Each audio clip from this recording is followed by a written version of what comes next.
A very pleasant good afternoon to all of you. We come your way from Alex Box Stadium, Skip Bertman Field in Baton Rouge, where the Mississippi State Bulldogs and the LSU Tigers are about to do battle in SEC baseball. Let's go right to the Western Division standings in the league. LSU has moved up this weekend with 2 wins on Friday and Saturday. The Tigers now 5-1 in the middle of the pack. Alabama is at the top of the Western Division. Texas A&M, 3 games back in the loss column, is at the bottom.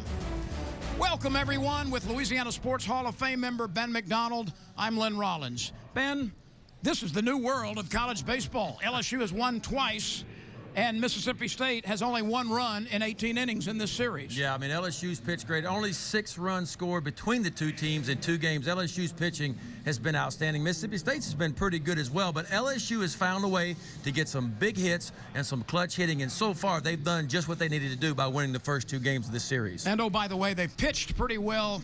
Additionally, as we go back to Friday, Aaron Nola wheeling and dealing. Aaron Nola was Aaron Nola on Friday night. He's been that way for 2 years now. He's clearly the best pitcher in the SEC and one of the best in the country, if not the best. But he had 10 strikeouts, 8 shutout innings on Friday night. He set the tone early. And, of course, at the end of the game, the closer, Broussard, came in and finished it off. Yesterday, John Cohen, the Mississippi State coach, was ejected for arguing a catcher's interference call that he thought should have been made. It wasn't.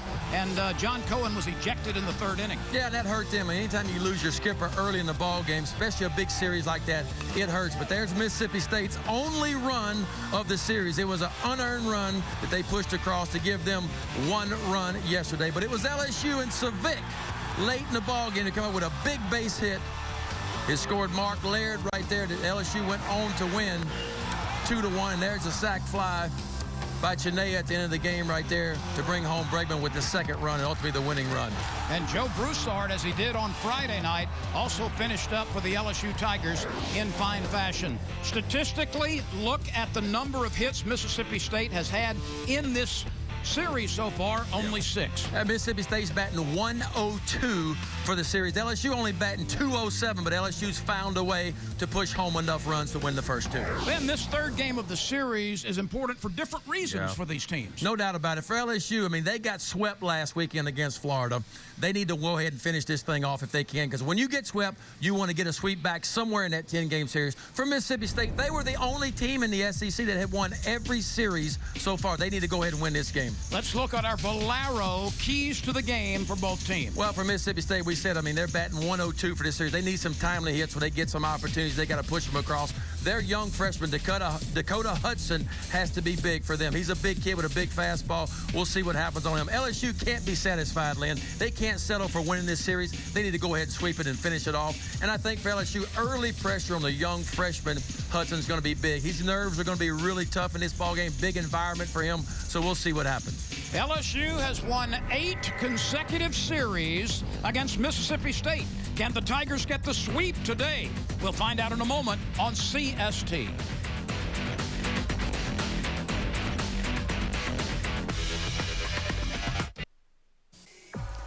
LSU Baseball on Cox Sports Television is brought to you by Capital One Bank, the official bank of LSU Athletics. By Take 5 Oil Change, home of the 5-minute oil change. By Valero, keeping America moving. And by the Star CCA Tournament, 101 days of fishing and $500,000 in prizes at ccastar.com. It's a gray day in Baton Rouge, but we've dodged raindrops to this point. These are the Bulldogs and the Tigers in the 3rd and final game of this SEC series. Here's the Mississippi State batting order for Coach John Cohen. It lines up like this, and you see 1, 2, 3 300 hitters in the lineup. Pirtle and Armstrong and Henderson, they all come in the middle of the order. The lineup brought to you by Atmos Energy. That's the 9 that will be taking its cuts against Kyle Bowman, who missed a start with an ankle injury. He's back on the mound here for LSU. Let's check in with the 3rd member of our broadcast team with more on Kyle Bowman. Here's Ronnie Rance. Ronnie? Well, thanks, Lynn. You know, Kyle Bowman making his first start in about 3 weeks, had a sprained ankle, stepped on a baseball and missed a couple of starts. So good to see him back out there for LSU. He's a crafty lefty who's got about a B fastball. He's going to throw the ball in the mid-80s at best. His breaking ball is just kind of average. All of his pitches are Bs as far as the changeup and the fastball. The changeup is his best pitch that he's going to throw today. But here's what he does. He's left-handed, and he pounds the strike zone. Doesn't hurt himself. He can give up a couple of hits per inning because he's not going to hurt himself with the walks. So defensively for the Tigers behind Kyle Bowman, it will be Fraley and Stevenson and Laird in the outfield, Ibarra, Bregman, Hale, and Moore on the infield, and Savic is catching. And it's time for our Atmos Energy first pitch. Kyle Bowman, 3 wins and a loss, 2.17 ERA. Seth Heck looks at a ball high and away.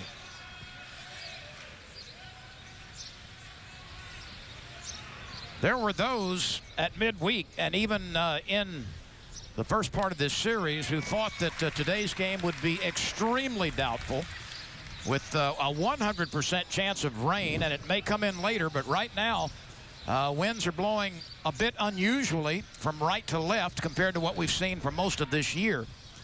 But right now we're okay. Seth Heck hits a liner. It is caught by Mark Laird. He had to leave his feet, took a seat as he caught it in right field. We've come to expect that from every LSU outfielder.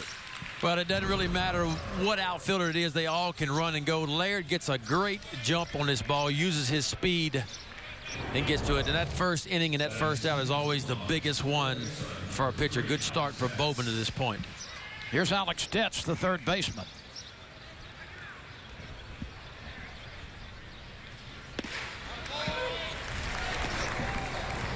You see Bowman up to 88 with that fastball.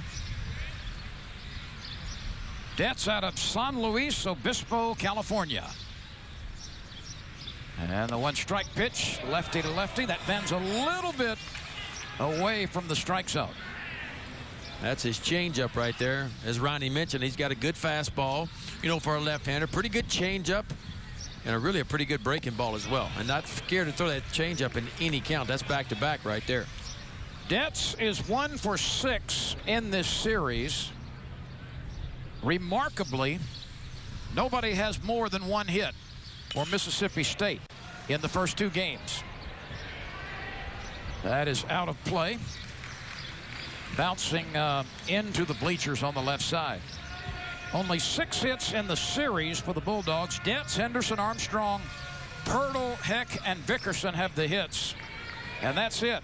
And there's only been 1 extra base hit. Well, you know, we say it over and over again, Lynn. I mean, the bats have really hurt. Mississippi State, like LSU, lost a lot. I mean, they had the big fellow, the first-round draft pick, Renfro, last year out in right field, and he was really good, but they lost a lot. Of course, don't forget Mississippi State, you know, played for the national championship last year. Really a team, you know, midway and even late in the year, nobody thought could make it there, but they got hot at the right time, made it all the way to the championship series and lost to UCLA. The 3-2 pitch is spoiled foul. 9 members of that Mississippi State 2013 team are playing professional baseball this spring. Yeah, I mean, that just shows to show you the experience, the depth that they had last year. 3-2 pitch is upstairs. There's a rare walk from Kyle Bowman. It's a gray day in Baton Rouge, a little airish and a little chillier than we've had in the last week or so. Cribs Incorporated brings the weather 74 degrees. It seems a little cooler than that. The humidity 93%. The winds are out of the east at 14 miles an hour. And there is an advancing chance of rain as the evening progresses. But right now, we're in good shape. Here's Wes Ray. He has worn the collar in the first 2 games. Bowman starts the big right-handed batter with a breaking pitch that curled in on his hands. Well, and Wes Ray is really the key to Mississippi State, Lynn, for me. I mean, you see how big he is, 6'5", 275, almost looks like a truck driver. He's just a big guy, but he's the pop in this lineup, and, you know, and he's only hitting coming into the game today, 263. And of course, if Mississippi State's going to be productive offensively, kind of like Bregman for LSU, he has to be the guy that's going to drive in runs. He's got to get the big hits, and he's certainly quite capable of doing so. Half of his at-bats this weekend have resulted in strikeouts. And that's not like him. He normally doesn't strike out that much. And, of course, he doesn't have a base hit either. He checked his swing, and he committed.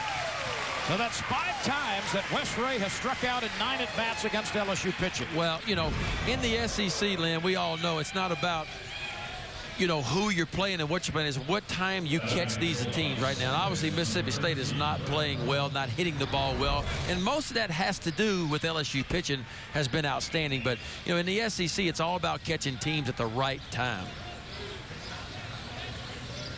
Brett Pirtle brings a 308 average to the plate. That takes a strike from Bowman. 2 outs, Stets at first base with a base on balls from the starter Kyle Bowman. Derek Armstrong is on deck.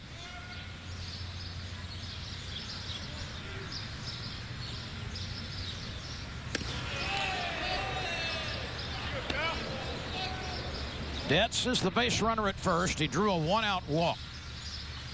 Yes. Mississippi State 20-12 on the year, 6-5 in the Southeastern Conference. The 1-1 pitch. Bowman instead looks at first base.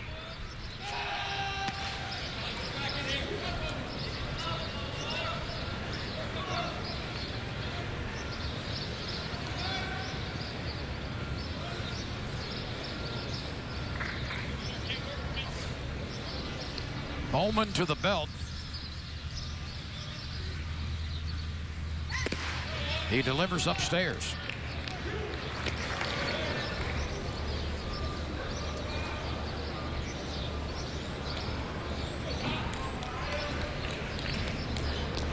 Bowman is a 5'11", 221-pound junior from Ferguson, Missouri, who started his collegiate career at Jefferson County Community College. That's chopped foul off to the right side. LSU has had terrific starting pitching in this series. Aaron Nola on Friday threw a 2-hit shutout over 8 innings, and Jared Poche was very good through 6 innings last night. Well, while LSU's waiting for the hitters, you know, to really get going, that's what they're going to have to do is pitch and play defense. Bregman takes the easy out at second base with Connor Hale covering. And we move to the bottom of the first inning. We are scoreless in the final game of this series.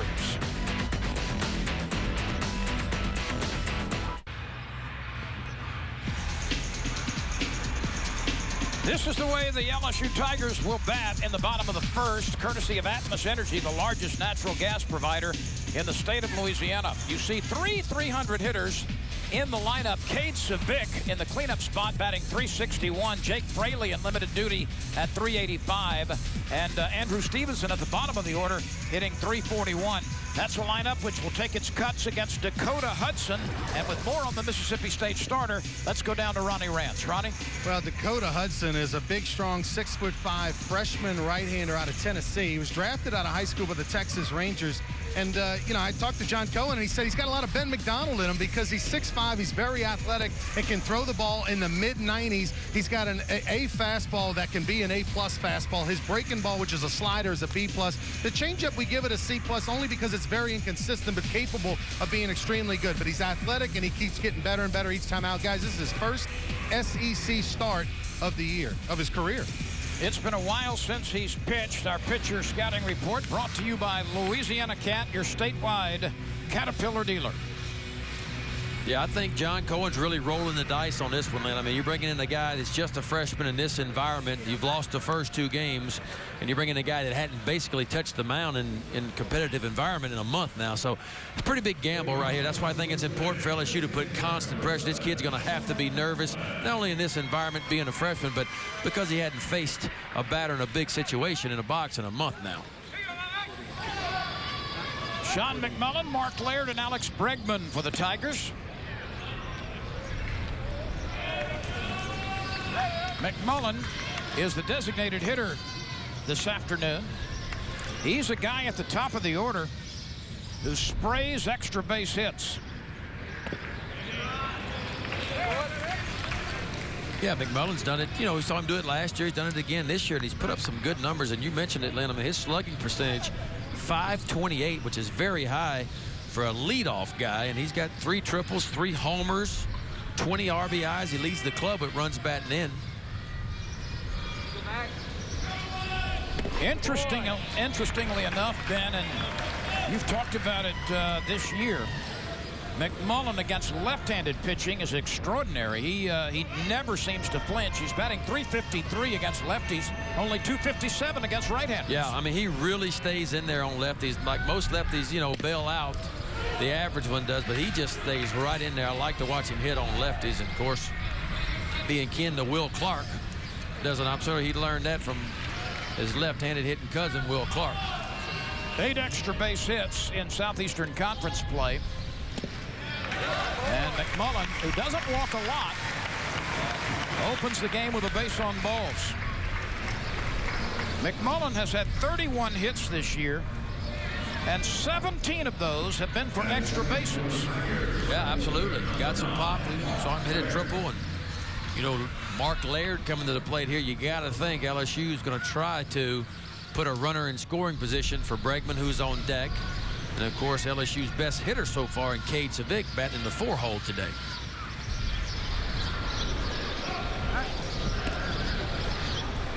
Laird has been very consistent in his offensive prowess against either right-handers or left-handers. He's hitting .280 against left-handers, .279 against right-handers. McMullen leaning, and he's picked off. Sean McMullen took a step towards second, and Hudson delivered the ball to first base. Real quick move by Hudson. See, watch the lean. You can get a little bit of a lean right there. He was obviously stealing, and Wes Ray applies the tag up the arm a good bit, but still, McMullen is out at first base. So Sean McMullen apparently was going to be on the move, either in a hit and run or a stolen base opportunity. And Dakota Hudson erases him at first base. And that's big. That's big for Mississippi State and big for the freshman Dakota Hudson right there. Want to get that first out.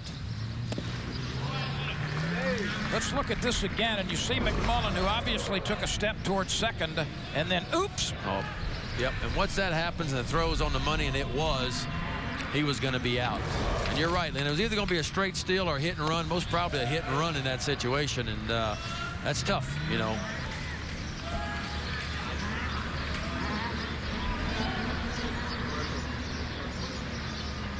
Two balls and a strike to the sophomore outfielder Mark Laird. And now it's 3-1.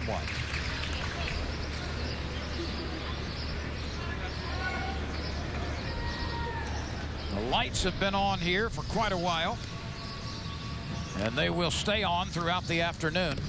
And Laird draws a base on balls. Then you talked about it, and Dakota Hudson not able to find the strike zone, at least early in his first appearance in about a month. That's why you got to get them now, Lynn. Starting pitchers in this environment, especially a freshman, that first inning that we always talk about, it's the toughest one. And this poor kid, I mean, he hasn't pitched in a month. And so it's even tougher for him, you know. And so LSU's got to take advantage here. They've had an opportunity, got picked off, and now you got another opportunity with Bregman at the plate and Laird, who can run as well at first base.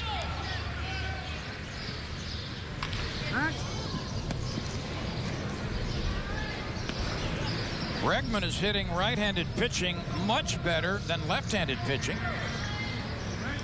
He's above 300 against righties. He's down to 231 against southpaws. Which doesn't make sense. He pops up the bunt, and it carries all the way to the mound for the out. So Bregman, trying to sacrifice, pops the bunt back to the mound.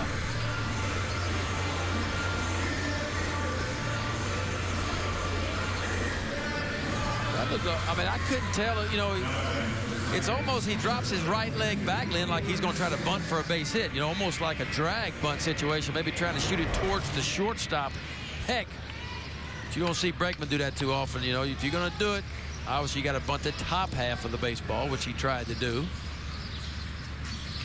Here's Cade Savick.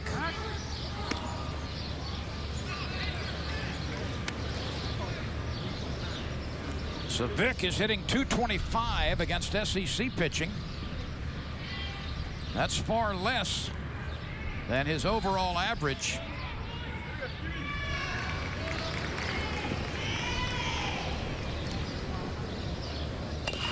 Ooh. Civic could not get extended on that swing. He's batting .361 for the year, but more than 100 points less than that against SEC pitching. He's 2 for 7 this weekend with a big RBI last night.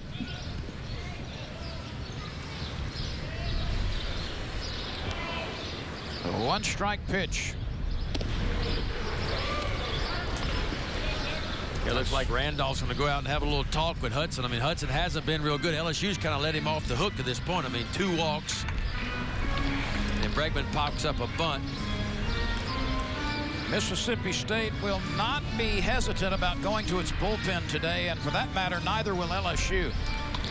Both of these coaches will play this one like the final game of the college season. Well, and again, that's Mississippi State's strong point, too. I mean, it is their bullpen. I mean, Ross Mitchell's been their best starting pitcher, but he's only got 4 starts now. He's been mostly a reliever until SEC play started. The runner is moving, and the peg is not in time. Mark Laird selected a perfect pitch from an LSU standpoint on which to run. That was down and difficult to handle by Zach Randolph. Laird gets a really good jump, and that's not a good ball to handle for the catcher. Randolph does all he can do to try to get rid of it, but Laird got a wonderful jump. You can see it right there, and he's easily in to second base. That's his 4th stolen base of the season. And now Civic has an RBI opportunity. The 2-1 pitch. Breaking ball does not bite. You know, Ben, all season long, we've been saying that Cade Civic is the first scholarship athlete at LSU from Maurepas, Louisiana. But we got word a few days ago that we've been mistaken. That's right. Stacy Brown, who played women's basketball from 1979 through 1981 under Coach Barbara Swanner, was the first scholarship athlete at LSU back in the late 70s and early 80s. So Stacy Brown, you indeed were the first from Maurepas. We can say that Cade Civic's the first male scholarship athlete to go to LSU. There How about you that? go. Well, that's the 3rd walk of the inning. 2 outs, runners at first and second. And when you look in the rearview mirror at Sean McMullen being picked off first base after he drew a game-opening walk, right, that really changes the whole complexion of this potential rally for the Tigers. Absolutely. And if LSU can find a way to come up with a big base hit by Tyler Moore right here or Connor Hale and score a run or two, it won't be wasted. But unfortunately, you know, and these are the kind of things that swing momentum. You know, if Mississippi State and Hudson can pitch out of this, and then he gets it, you know, gets it going, gets his rhythm going next inning, it could be bad news for LSU. Well, LSU has had 3 base runners, but one has been picked off, and then Alex Bregman bunted back to the pitcher for the 2 outs. Here's Tyler Moore. He is first pitch swinging, and this one is dropping in left field. Laird scores. He was off with the contact, and the Tigers scratched their way for a first-inning run on a soft hookback fly ball to left center field off the bat of Tyler Moore. Take them any way you can get them. Runs have been so hard to come by in this series. LSU's only scored 5 runs. Mississippi State only 1. This ball not hit very hard, but it's hit in the right spot, right off the end of the bat, and just lobs it out there in front of Vickerson. But oh so important first run of the game for LSU, and there's Laird coming around third and scoring the first run for LSU.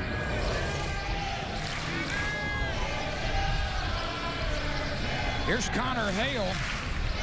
Against SEC pitching, he is LSU's 2nd leading hitter at .268. The Tigers do not have a batter hitting over .300 against SEC pitching. Well, LSU's been a struggle this year hitting, especially in the SEC. I mean, they came into this series only hitting .212, which was last in the SEC when you're talking about just in SEC games. And they're hitting right at .270 as a club. You know, Mississippi State's actually a little bit below LSU. So hitting's been hard to come by for both of these clubs. And that's why pitching and defense is so important until you're waiting for your hitting to get going. Hale is 0 for 7 in this series. Not anymore. He drops one into center field. Cade Civic to the plate. He scores, and the base runner is thrown out at third. The run does score. Cade Savick, who doesn't run particularly well, was chugging as best he could, and he got to the plate before Tyler Moore was thrown out at third. Connor Hale with the RBI base hit. A wild first inning, 2-0 LSU.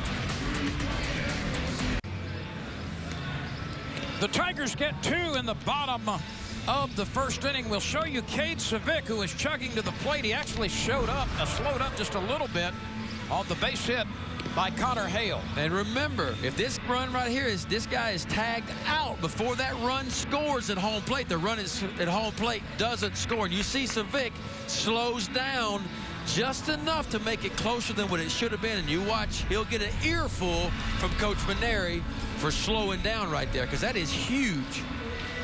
See right there?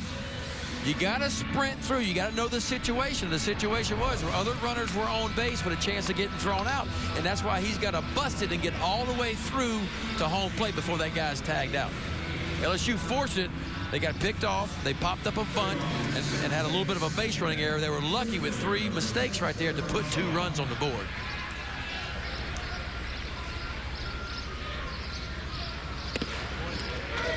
Well, we move to the second inning. And here is Derek Armstrong, DeMarcus Henderson, and Jake Vickerson. Kyle Bowman has been given a 2-0 lead with which to work. Ibarra with a backhanded pluck and the accurate throw. 1 gone. Ibarra had a couple of very uncharacteristic throwing errors on routine plays on Friday. He had only 2 errors at third base the entire season before Friday, and he threw 2 away. But he also made a couple of very confident, awkward throws to other bases. Yeah, in that same game, you're right. I mean, he had made 2 throwing errors, and I loved the play where he had to come in with a runner on first base. And 90% of third basemen in college baseball take the easy play. They throw across the diamond. But he threw across his body over to second base and got the lead runner. So shows you what kind of confidence he has as a defender.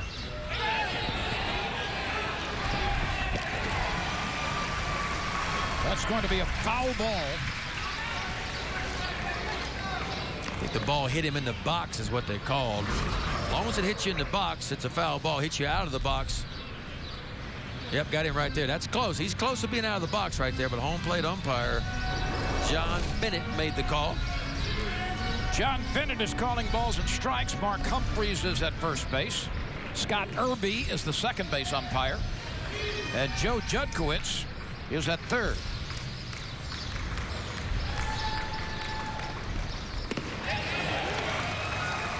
Henderson committed on the swing.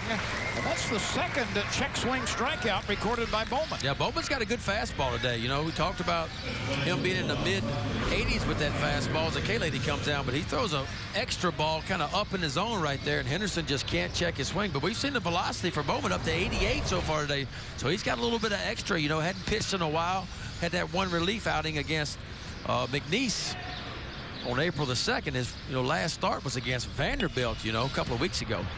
This is a beautifully executed drag bunt by Jake Vickerson.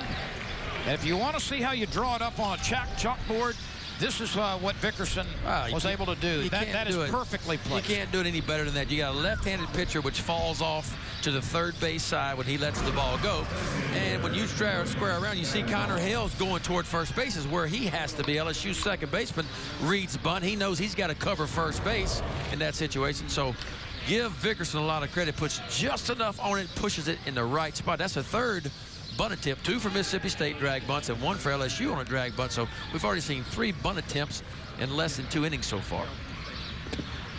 Once you get the ball by the pitcher, with the second baseman covering, you've got a pretty good chance. Either way, I mean, because you can look at the middle infield right now for LSU and see how deep that they're playing. I mean, Hale's way back on the grass, Bregman's back there too. So if you can get a slow chopper or a bunt, there's a good look at it right there, and you get it going towards second base or going towards shortstop, very good chance you're going to beat it out. Let's check in with Ronnie Rance. Ronnie? Yeah, Lynn, the runner over at first base for Mississippi State, Vickerson, the left fielder who laid down a really nice bunt. He was roommates last year in junior college at Shelton State in Alabama with LSU lefty reliever Henri Fauché. They were roommates together. They played for former Alabama Crimson Tide player Bobby Sproul over at Shelton State, who was really good friends with Alan Dunn. So that's an interesting connection. And Bowman goes inside to Gavin Collins and hits him on the lead leg, it appeared. So the inning continues with a drag bunt base hit, and Collins was plunked.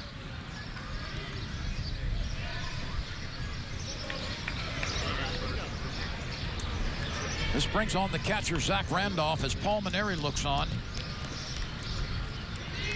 Paul Maneri at LSU has never lost a series against Mississippi State.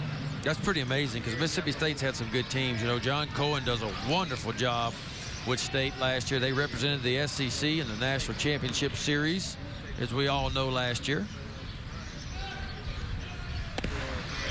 Randolph takes a quick strike over the inner half of the plate. That's confidence right there. You see Bowman came inside with a fastball against Collins, and it hit him. And then he starts Randolph with a good fastball right on the inside corner, comes right back to it. This is Randolph's 13th start. He's batting .234 with 11 base hits, and all of them have been singles. Ibarra cuts it off and can't quite get it. Bregman was backing up, though, and that perhaps saved a run. Absolutely. Ibarra missed it, and Bregman knocks it down, keeps the ball kind of in the infield. Nothing hurt for LSU, still 2 out. Here's a good look at Ibarra. Does everything he can, can't quite get to it, but Bregman athletic enough to knock it down. That ball gets in the outfield, and it's going to be a run for Mississippi State. So the bases are loaded, and this threat has reared its head with 2 outs. Well, all with 2 outs, and we talked about this. Mississippi State has had some opportunities this series. LSU's made 4 errors. Mississippi State's gotten people in the scoring position, but failed to get some big hits when they could have. Here is yet another opportunity for Mississippi State. Seth Heck hit the ball hard to open the ball game, but he lined it to the diving Mark Laird.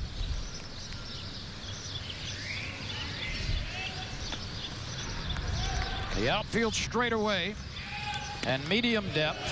The infield is back with 2 outs.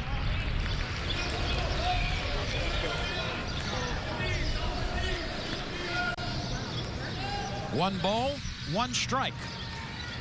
Mississippi State has loaded the bases, and it has not had the ball out of the infield.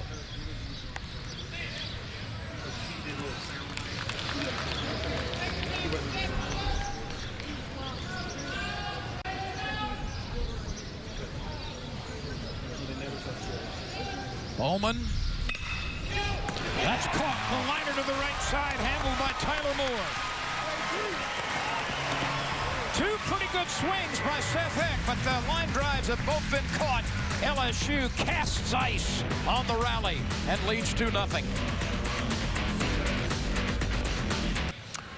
All right, taking a look at this play. Happened in the first inning for LSU. We're talking about Savic barely making it home. Not running all the way through. You see him rounding third. There's a center fielder, Stevenson, comes in. He makes the throw towards third base to nail Tyler Moore. Tyler Moore is going to be out right now. And Savic is just, and that's the point that we make is, and that's why Maneri was so upset, is that Savic has to run all the way through home plate. If he runs through that plate, he beats that home by a full step. But instead, it was one of those bang-bang plays, and it could have been where home plate umpire John Bennett would have called him out, and that would have hurt LSU big time. Both coaches were upset on that play. John Cohen was claiming that Savic had not scored before the 3rd out at third base. And he could have made the argument in that direction for sure. And Paul Maneri was clearly telling Cade Savic, run hard until you cross the plate. No, it's just one of those things that you got to know. There's other runners on base, and they may be making cuts and throws, and that's why you got to get to home plate as fast as you can. Jake Fraley. 1 ball, 2 strikes on this freshman. You know, especially with 2 outs. If it's, you know, if it's 1 out or nobody out, obviously you're going to score on that play, and whatever happens in the field doesn't really matter if they tag somebody out. But with 2 out, you got to know you got to get home and score that run before anybody's tagged out on the bases. Fraley is making his 7th start this afternoon. This is his 21st appearance. He's 10 for 26 and has driven in a dozen runs. He's got 1 triple, 3 doubles, and a home run. Well, Jake Fraley's the young man coming out of high school that, you know, it was LSU's prize recruit in that class right there. That's a heck of a play by Brett Pirtle. Yeah, it doesn't get any better than that. Brett Pirtle with an outstanding play because Jake Fraley runs pretty well. We'll see about this in slow motion because Fraley gets down the line. Big chop in the infield, backhand, plants, goes over, and I mean bang, bang. Big Wes Ray, 6'5", reaches out. I think he was safe, you know, so if LSU maybe caught a little bit of a break on that play by Savic touching home plate, maybe Mississippi State gets a little bit of a break right there. Brett Pirtle turned it into an out. Replay showed that perhaps Fraley did get to the bag before the scoop by Ray. But there's one gone, and here's Christian Ibarra. This is twisting out of play into the bleachers on the right side for a 5th row souvenir. There's a good look at it. Foot's on the bag now, and the ball. I mean, it's just, what, an inch apart, Lynn, maybe 2 inches apart. That's one of those bang, bang again. Can go away. LSU caught a break on Friday night. Remember, McMullen led the game off and was called safe, and the replay showed that he was actually out, too. So it's a weird way. Most of the time, these calls by these umpires in these series pretty much even out by the end of 3-game series.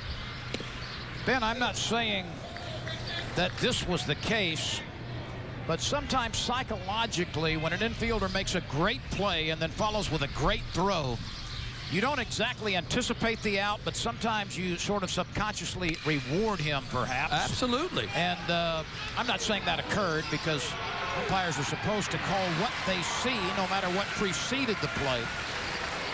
And there is a tendency, and you see it in the major leagues as well. Well, it's kind of like a pitcher that's always around the strike zone. You know this. I mean, if I'm always throwing strikes, and umpire's used to raising his right hand and saying strike 1, strike 2. Now I throw a ball that's 3 or 4 inches off the outside corner, and it hits the glove where the catcher's set up. Lots of times I'll get that call as a pitcher because I've thrown so many strikes. And just to your point, I mean, that's a great play out there by Pirtle. And if I'm umpiring over there, and if I see a guy make a play like that, I'm probably going to have a tendency to err towards him because he made an outstanding play.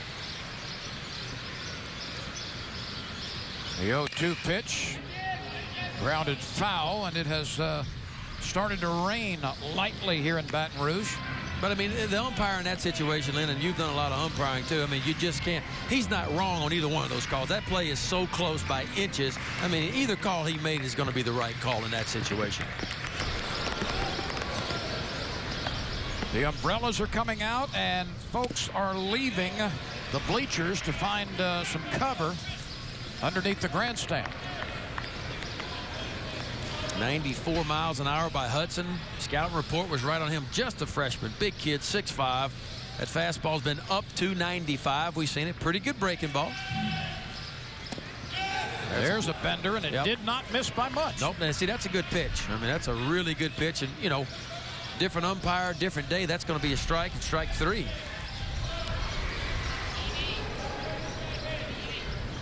Two 2-0 Tigers. We play in the second. Ibarra can't get it by Detz. He spins, he throws, and Ibarra is safe. Ray tried to make the swing tag, and Ibarra was able to beat the throw from the third baseman Detz. Yeah, that's a tough play. Ball way in the hole by Detz. He did everything he could do. Goes in the hole to his forehand side out to the grass and comes across a diamond, and big Wes Ray with the swipe right here. Watch Ibarra avoid the tag right there. It just beats it out. That'll be an infield hit for Christian Ibarra. 1 on, 1 out, and here's Andrew Stevenson. Stevenson is batting .341. 4 triples. And his other hits have been singles. 4 triples and 27 singles. That's an odd combination. Yeah, it is. But I like having him, and you mentioned it too, I like having him at the back end of that lineup. I mean, it gives you 4 guys in a row that are above average runners. Safe at second base. Seth Heck made a terrific pickup running to his backhanded side.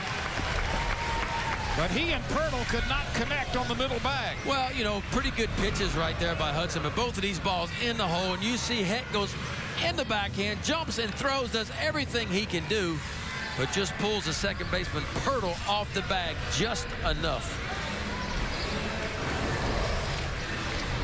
That should be another base hit.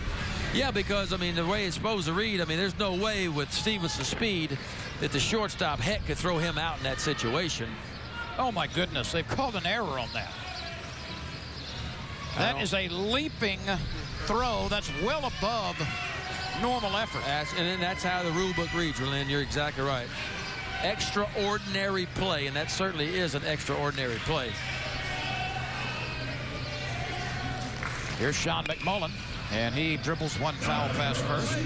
Let's go back and look at the play by the shortstop, Seth Heck. He made a heck of a play to get to it. Yep, does everything. And then a very acrobatic play just to get the throw to second base. That's a tough error right there.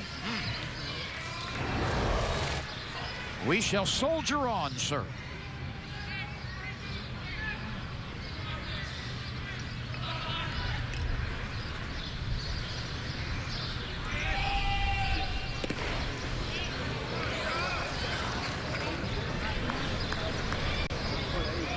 One ball, one strike. 1 out, 2 on.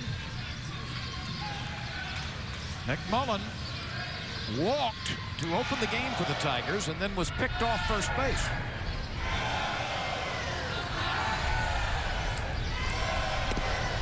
He chased one there. That doesn't happen a lot.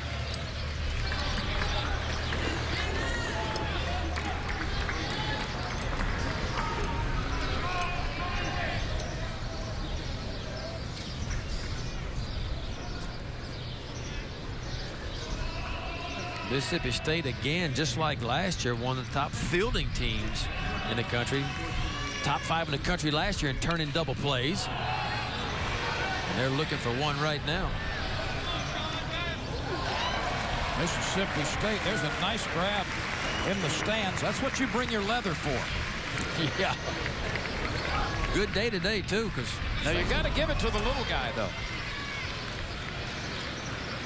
take a look at it right here. Oh, good catch. Nice reaching catch, Pop.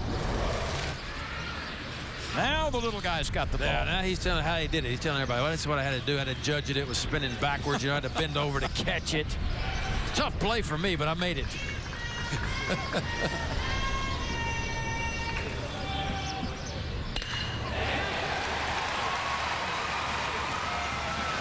LSU will stop its runners after 90 feet as Sean McMullen goes the other way with a liner to left.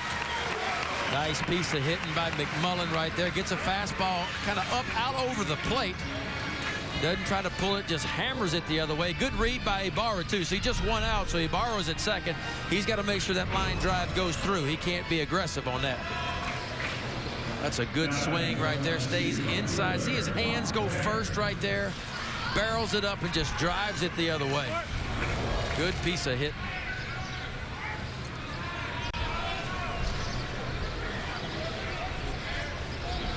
Here's Laird. He walked and he scored on a base hit by Tyler Moore.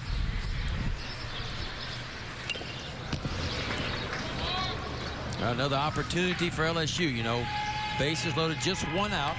LSU's got to find a way here. Although they made a couple of mistakes, a little bit of a base running, got picked off, you know, in the first inning. Still, you got to get Tyler Moore, Connor Hale a lot of credit in that first inning. They found a way to get RBI singles. So LSU's in another situation. You got to take advantage of these situations. This is the first time that Mark Laird has batted with the bases loaded this year. That's unusual. Well, you got a lot of options here. You got a pretty good bunter at the plate. Ibarra runs above average at third. You can let him drive them in, try to hit a sac fly or a ground ball, or you can put a safety squeeze on.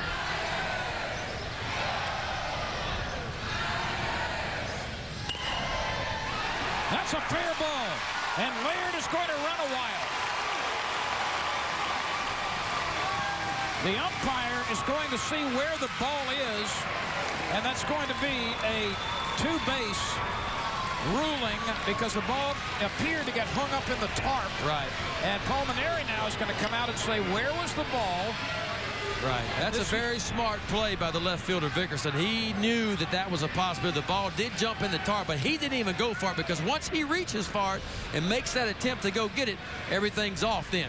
But if he says, hey, I can't find the ball, it's in the tarp, then it's going to be an automatic ground rule double, and only 2 runs are going to score instead of 3 that would have scored.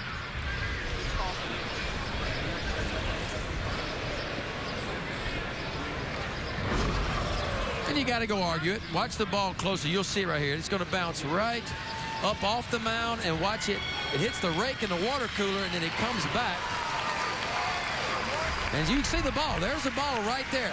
But you see...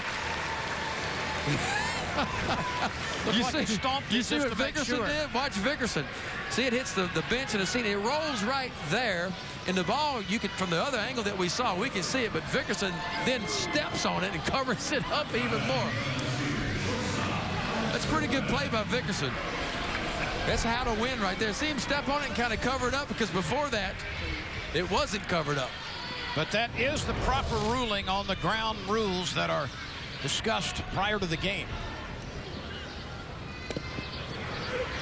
We've had a lot of nuances in this game early, haven't we? We have.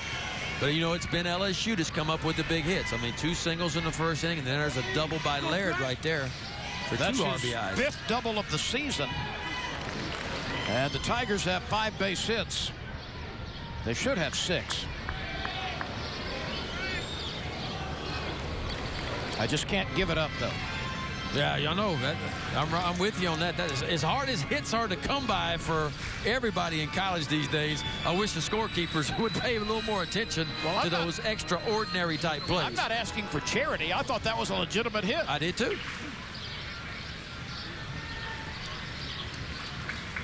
Alex Bregman with a count of 1 strike, 2 in scoring position. The Tigers with 2 in the first and 2 in the second. Infield drawn tight. And Bregman takes a breaking ball that sweeps a little bit wide.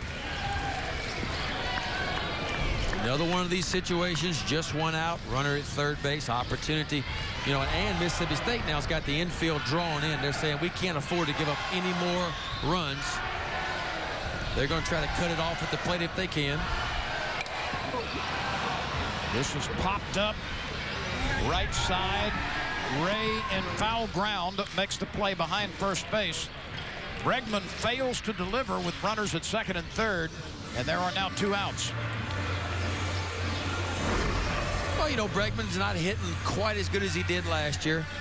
And for me, that's the difference that I see in him. Maybe reaching for a few more balls. You know, when he's going well, like most hitters, they can take the pitch on the outside part of the plate. They can drive into the opposite field. But when you get a little bit out in front as a hitter, you know, it's hard to do that. And that's, I mean, his swing looks great. He's just pulling off the baseball just a tad, and he'll make that correction, make that adjustment. Gage Savick has been very good with runners in scoring position this year. He's 12 for 29. That's a .414 clip. He walked and scored in the first. Ball 1.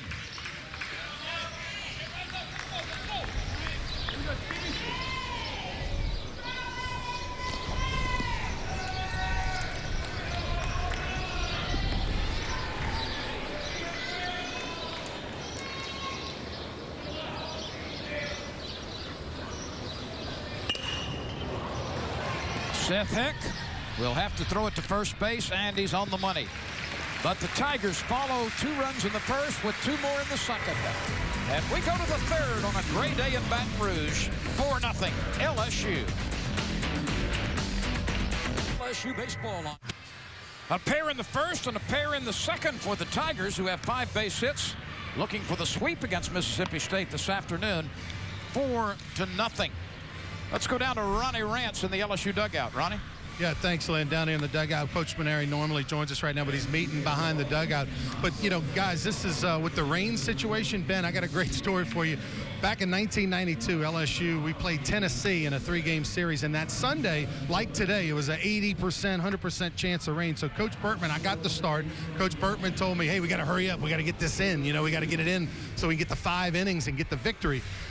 I give up no runs in the first 2 innings. We scored 10 in the bottom of the second. We were up 10-0. I go out on the mound, the top of the third. Coach Bertman tells me, hey, Ray, it's all fastballs. We got to hurry up and get this game going. I give up back-to-back doubles. It's 10-1 LSU over Tennessee with no outs, runner at second. He comes to the mound, hooks me, takes me out of the game. And I go, Coach, what's going on? Why are we doing this? We're up 10-1. Hey, we got to hurry this one up. He brings in David Harry, who was a curveball pitcher, gives him the ball, walks off the mound and says, hey, Harry, all curveballs. walks back to the dugout. We win the game like 13-11 in 9 innings. The rain never came. Oh, my goodness. And Ronnie didn't get the win either. He only went a couple of innings. Yeah. You know, and I've seen Coach Bertman and other coaches do that. You know, I mean, you get a lead, 3 or 4 run lead, he'll go up and tell the guys to strike out. Hey, swing at everything. Let's try to make out and rotate it around and get it in. And I mean, this is a situation, you know, most SEC games can't end, but the getaway day Sunday today can end after 5 full innings. So LSU just got to get it in. Well, Kyle Bowman certainly is happy over the run support he's received early in this game.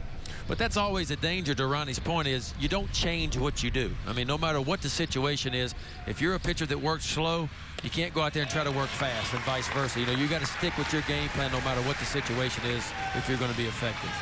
Alex Detz strikes out swinging. Bowman has fanned 3 Bulldogs. And here's Wes Ray, who has struck out 5 times in 9 at-bats in this series. Yeah, LSU has pitched Wes Ray really good. They've tied him up inside, made him conscious of the ball in, and they've thrown some breaking balls behind it.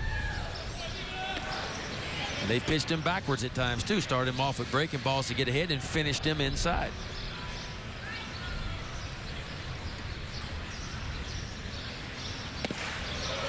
That's just a good pitch. Wes Ray was, you know, a 4-star recruit coming out of, you know, in the state of Mississippi. He was one of the best football offensive linemen there were in the entire state. One of the top ones ranked, and decided not to play football, wanted to play baseball instead.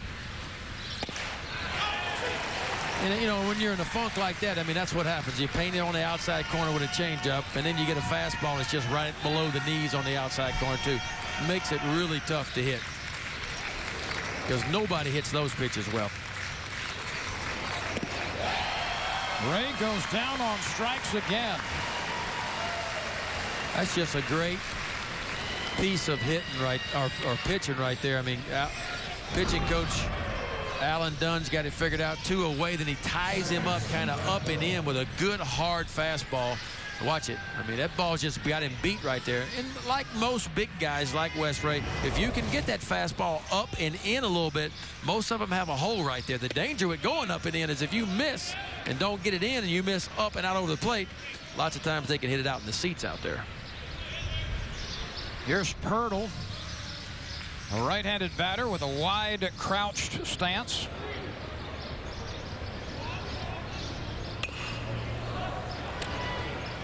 LSU will play Wednesday against Lamar here in Alex Box Stadium. That's a 6:30 start.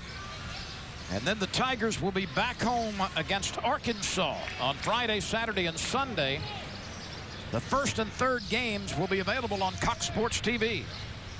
So we'll be here with our CST cameras Friday and Sunday. ESPN2 has the game on Saturday. Arkansas and LSU next weekend in this ballpark. Yeah, and Arkansas is coming off a big series win, beat South Carolina 2 of 3 this weekend. A lot of people think South Carolina is probably the best overall team in the SEC, but Arkansas beat them 2 out of 3. You know, we were talking about that. There's no, you know, last year, you know, Vanderbilt went 26-3, won the East by 9 games. LSU won the West by 5 games last year. You're not going to see that this year. It's just so much parity. Mississippi State, again, was the only SEC school coming into this, the 4th SEC series, that won all 3 of their series. And, you know, obviously they've already lost this series, and so there's not one team in the SEC that's won all 4 of their SEC series. So it's just a lot of evenly matched teams this year.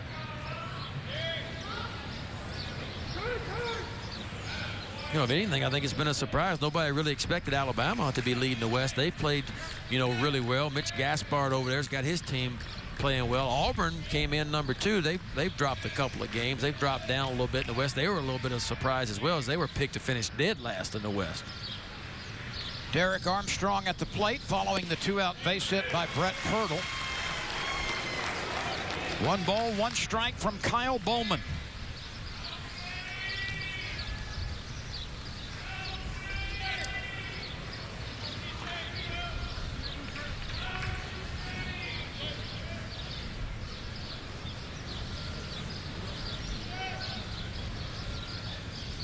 That light rain, which was falling a few minutes ago, has subsided. The umbrellas have been put away, so have the slickers for the most part, and folks are returning to the bleachers. Yeah, it's actually lightened back up a little bit. Sun trying to peek out.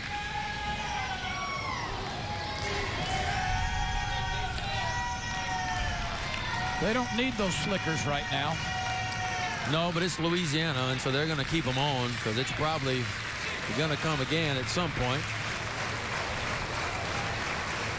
Armstrong does not hit well with runners on base. Only 139, 474 when there's nobody on base. And he rolls out, and we move on. LSU leads 4-0. LSU baseball on Cox Sports Television is brought to you by Window World, America's #1 window replacement company. By Slap Ya Mama Cajun Seasoning, 100% Cajun certified products. And by the Star CCA Tournament, 101 days of fishing and $500,000 in prizes at ccastar.com. No runs, 3 hits. I just can't say 1 error against Mississippi State because it shouldn't have been. 4 runs, 5 hits, should have been 6. No errors for LSU. All right, I'm giving it up. 5.5. 5.5 hits for LSU. Tyler Moore, Connor Hale, and Jake Fraley for LSU against Dakota Hudson.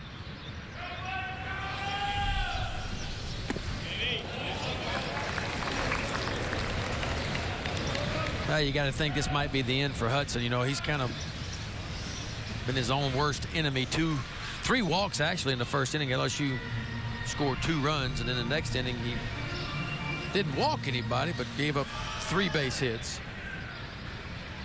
Should have been 4. Jonathan Holder is warming up for Ole Miss. They've had somebody up in every inning throwing casually, or for Mississippi State. I'm thinking Ole Miss because the Bulldogs and Ole Miss play next weekend. That'll be a big series. Of course, they're all big in the SEC. I mean, it's just it's the nature of it. Like football, it's the deepest conference. The SEC baseball is the deepest conference in all of college baseball. Shows in the polls every weekend. No less than 8 or 9 teams out of 14 ranked in the top 25 every week in the SEC. It's just good quality baseball. 3-1 pitch, nubbed out in front of the plate. Randolph jumps on it and makes a nice play to get Tyler Moore. Folks aren't exactly elbow to elbow here today, but LSU has sold 204,327 tickets to baseball. Mississippi State, 130,187. South Carolina, 125,610. The beat goes on. The SEC, by far the most popular baseball league in America, and the Tigers for 18 consecutive years have led the country in folks coming out to watch LSU baseball. You know, it's one of them things you take for granted, but when you say that 18 years in a row led the nation in attendance, you know, averaged over 10,000 per game. And by the way, that's the top 3. The other 4 and 5 are also SEC schools, Arkansas and Ole Miss. And so the top 5 attendance in all of college baseball are all 5 in the SEC.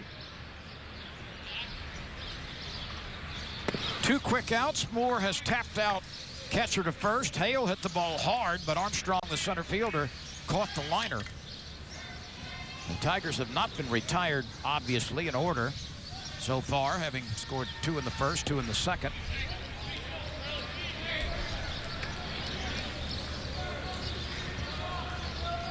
You know, Ben, we just showed you some of the youngsters out at the ballpark, and there are hundreds, if not thousands, at the ball yard every time LSU plays. But that's the future of this game. That's where the legacy starts, and that's what baseball, I think, as a sport, does better than any other sport. That legacy where the mother or the father or the grandfather or the grandmother can take the youngsters to the ballpark. And so it goes, generation through generation. That's right. And, you know, and if you're a kid that grows up around here, you know, playing football, baseball, or basketball, I mean, how could you not want to play in this environment or across the street over there? You know, baseball is a great way to visit. You find a better picture than the one we just showed you. This drops into the left field corner. Base hit by Jake Fraley. He was robbed of a base hit back in the second, and he saws one off into left field for a base knock. It normally evens out. Sometimes you hit 2 line drives. I mean, look at Mississippi State's leadoff guy, Seth Heck. I mean, he's hit the ball as hard as you can hit it 2 times in a row, and he's 0 for 2. He's hit the ball right to people. But somewhere along the line, he'll get a blooper that'll fall in and even things out. But you're right, Lynn. I mean, you know, baseball games are a great way to visit with youngsters. Bring them to the ballpark, let them run around a little bit. I know Mind is here somewhere. He's not so little anymore, but he's running around here aggravating somebody, I'm sure.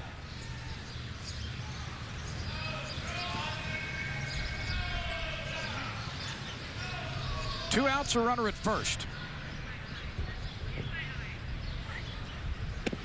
Baseball is also a game where you get to know your neighbors, because you can carry on a conversation during a baseball game. And bankers and plumbers are going to find something in common. Absolutely. It's a terrific game, and I think we get caught up in the instant gratification part of sports way too much.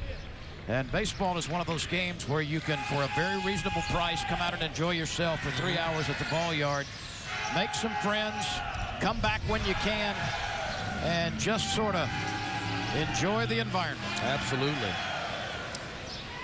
Dangerous situation right here for Hudson. Got a dead red fastball hit on a dead red count. Ooh. Ibarra is hit by that pitch.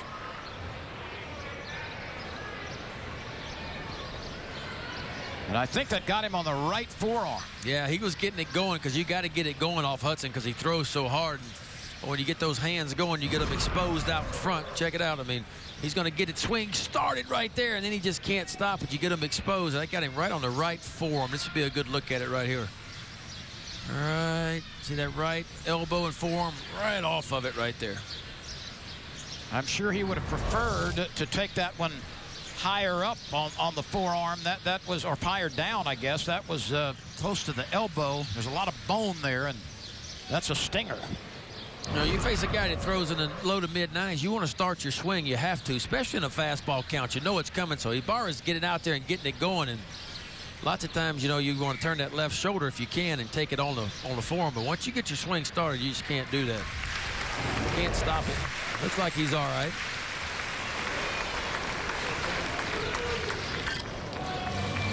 So after the quick orthopedic examination, Ibarra will stay in the game.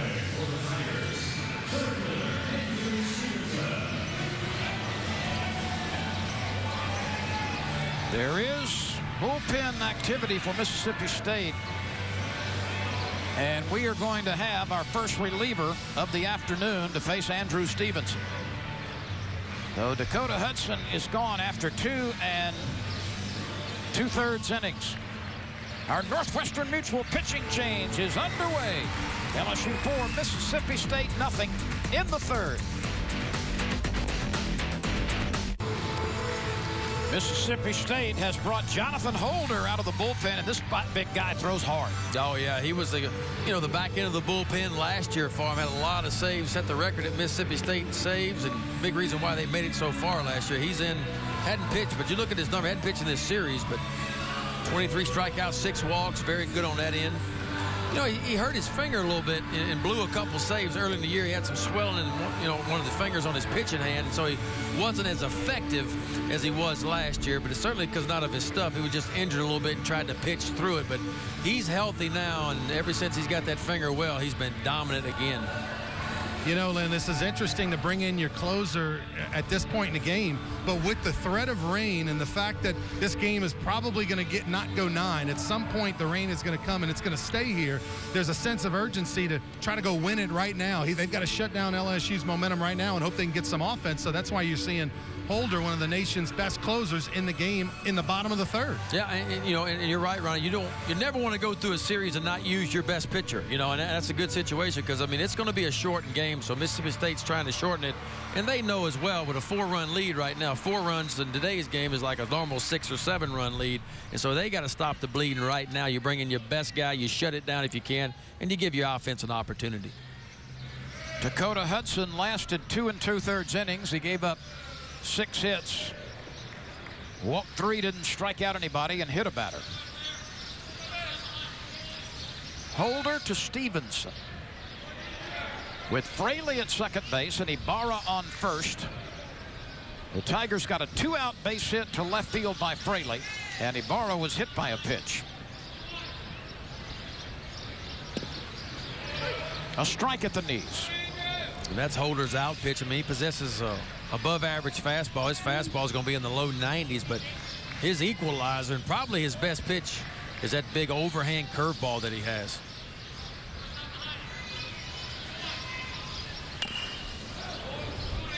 You know, fellas, I'm wondering, this is the first time we've seen Holder from a year ago. I don't know if you've seen him, Ben, since, but last year he had the Kenny Powers look going. He had the long mullet hair.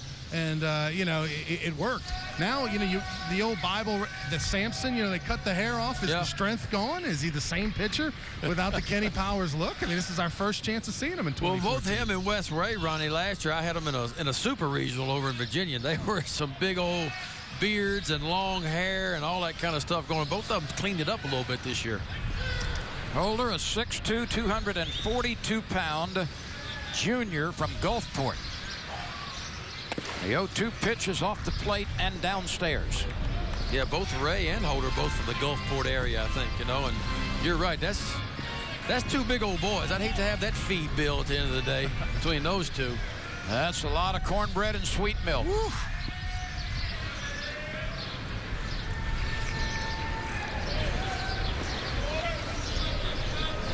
The outfield shallow for Stevenson, and straight away, and he drops one into center field.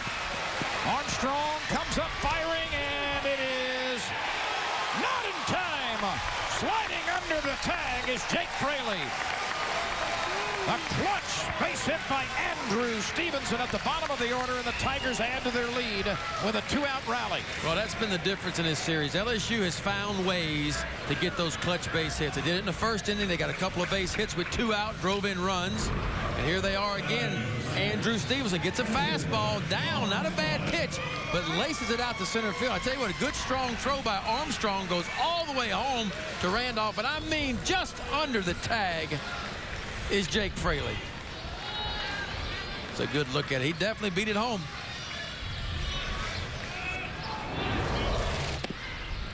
Holder works a strike to Sean McMullen. Sean has walked and singled at the top of the order.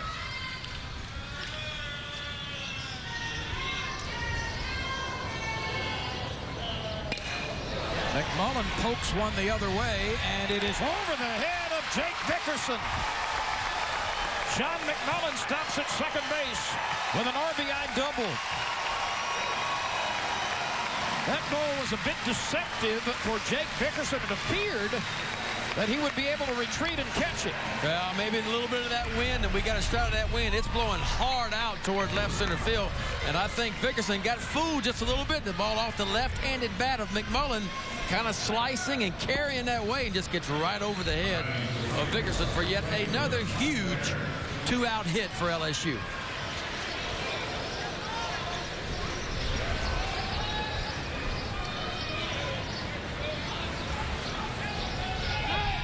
The bats have woken up for LSU, that's for sure.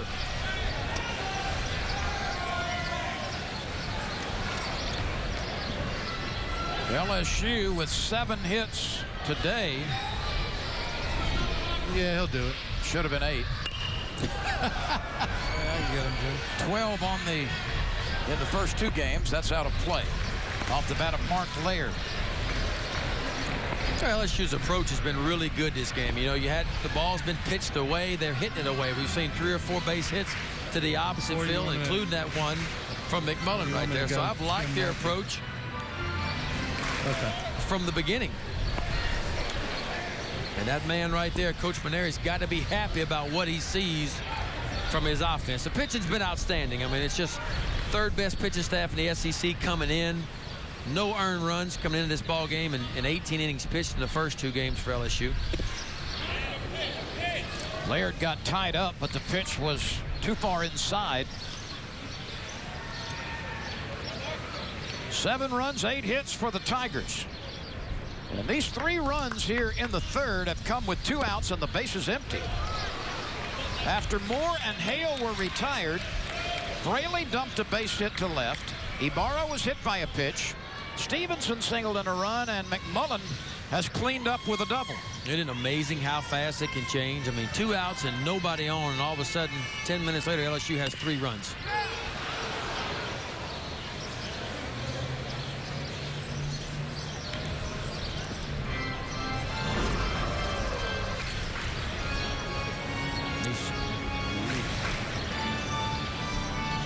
See that ball hitting Laird right on the instep, right on the inside. He already has a pad right there on his right foot.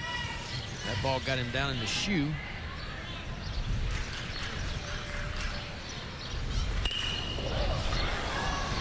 Hurdle, bobbles it, picks it up, and still gets his man. LSU scores 3 in the 3rd. 2 in the first, 2 in the second, 3 in the 3rd for the Tigers, and they've got a 7-0 lead looking for the sweep against Mississippi State. The 4th inning comes into your living rooms next on CST. Welcome back to Alex Box Stadium, where LSU leads Mississippi State right now 7-0 as we play in the top of the 4th. Joining me right now is the skipper for the Bulldogs, John Cohen. And Coach, you got a freshman that you put out on the mound today, first SEC start. Talk about Hudson and his bright future. Well, we think he's going to be a good one. He's certainly got velocity, a good breaking ball. You know, he threw a lot of really close pitches in the first and walked 3 guys, and essentially that got LSU going. But he's going to be a good one and very athletic. And, you know, he's just learning right now and, you know, on the road in the SEC. 80% chance of rain today. You know it's coming. Does that make you coach differently? Yeah, a little bit. You know, we just feel like you got to pretend like it's not even going to happen. And you really don't because, you know, you just got to act like it's not going to rain at all and move forward with it, especially on a Sunday in the last game of the series. All right, good luck the rest of the way in this season. Thank you, Ronnie. Let's go back to Lyn and Ben. Gentlemen, thank you very much. The 2-0 pitch to DeMarcus Henderson. Swung on and lifted to right field. This should be routine for Mark Laird. There's out number 1.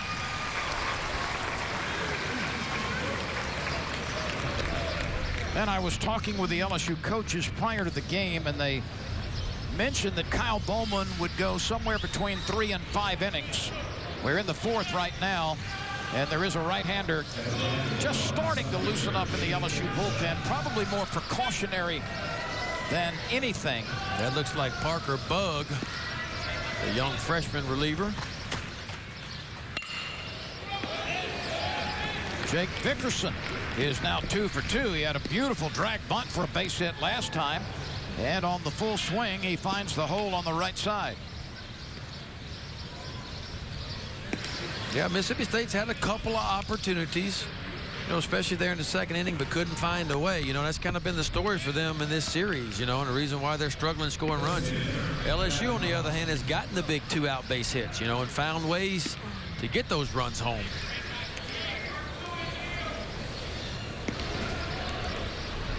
Gavin Collins was hit by a pitch in the 2nd inning. There's a strike.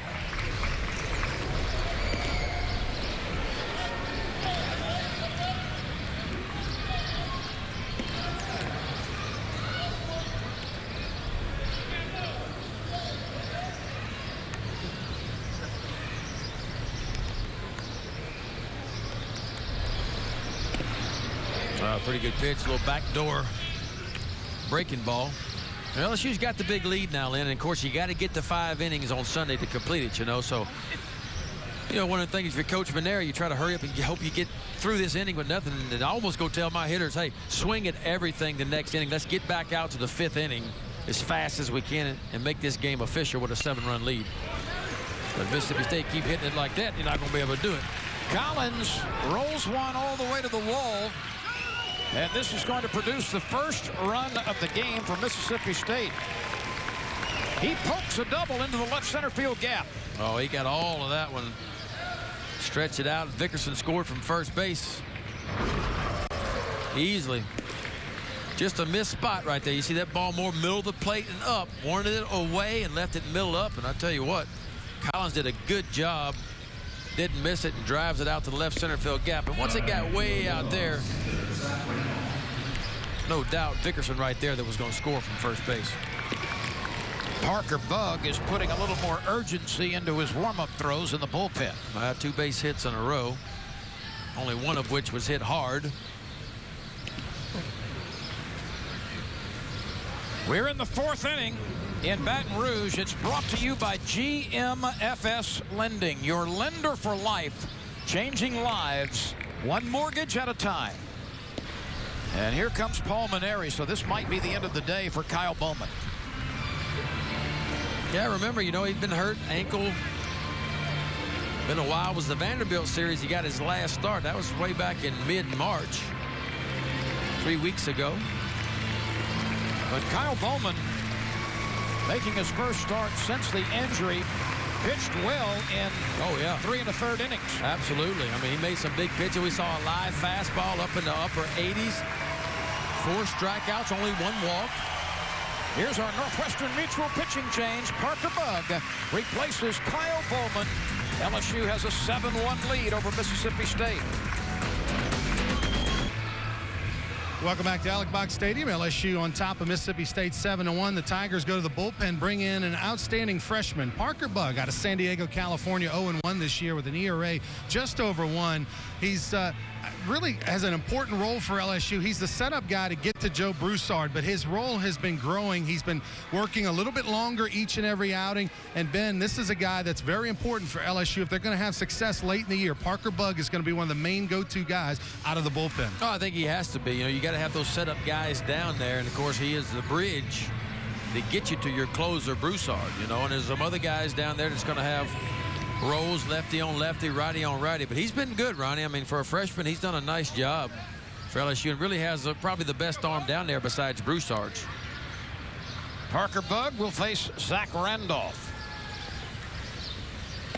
Bugg has pitched in every SEC series now. He threw an inning and a third at Vanderbilt. He got 4 innings in against Georgia in a relief role. He threw an inning and 2/3 at Florida. And his last outing was an inning in relief against McNeese a few days ago.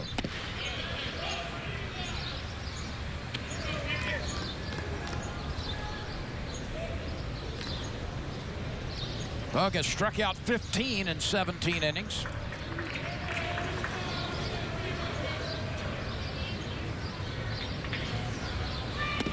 Ooh, good breaking ball right there.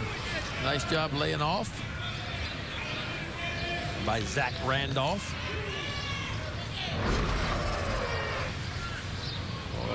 Yep, he held off of that. Parker Bugg has only walked 2 batters in 17 1/3 innings. 2-1 pitch. Downstairs, 3-1. Well, that's what's made LSU's pitching staff so good, Lynn, for the most part of the year. You know, they've had their struggles like everybody does from time to time, but have been very consistent for the most part, but throw a lot of strikes. Relievers come in and they throw strikes. In Bugg's first 11 appearances, he did not walk a batter. 3-1 is a quick fastball strike.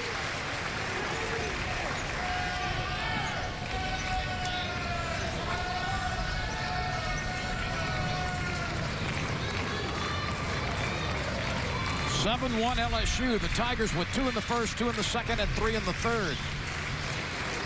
Mississippi State has cracked through. with an RBI double by Collins. And Bug strikes out Randolph looking.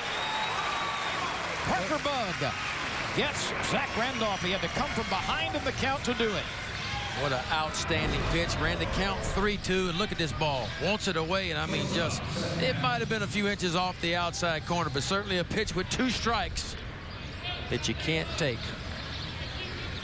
Back to the top of the order for Seth Heck, who has hit the ball very hard twice, but has nothing to show for it. Yeah. He has lined out to the right fielder. And with the bases loaded in the second inning, he lined out to Tyler Moore, who had to lunge to his left to catch the liner. That's exactly right, and that's been the difference in this ball game. If that ball he hit with the bases loaded a little bit further down the line right there, it probably goes for a triple, unloads the bases, and it's a totally different game. LSU's found a way again to get a few big base hits, and Mississippi State just has squandered a couple of opportunities. But I mean, again, you got to give LSU's pitching a lot of credit. LSU's made some pitches also when they have gotten to jams. 1 ball, 1 strike on the Mississippi State shortstop, Seth Heck.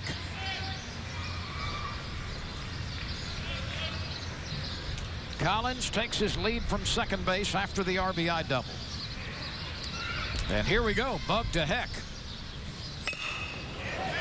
Laird waits for it. He squeezes it. And the Bulldogs are done in the 4th. They get a run. LSU leads by 6 on CST. Welcome back, everyone. We play in the 4th. This inning brought to you by Gulf Coast Office Products, Excellence in Imaging Solutions.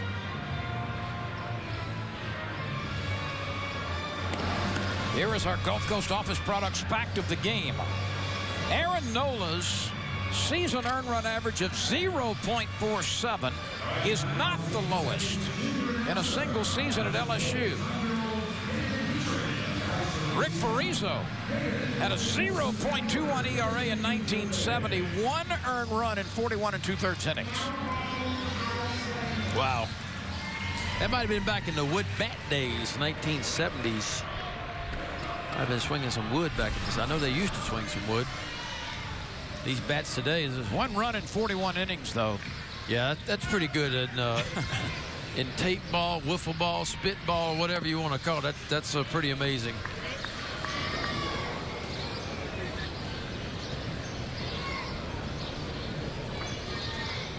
Alex Bregman is 0 for 2. He opens the 4th inning for the Tigers. There's the first out. Miles Gentry is the new pitcher.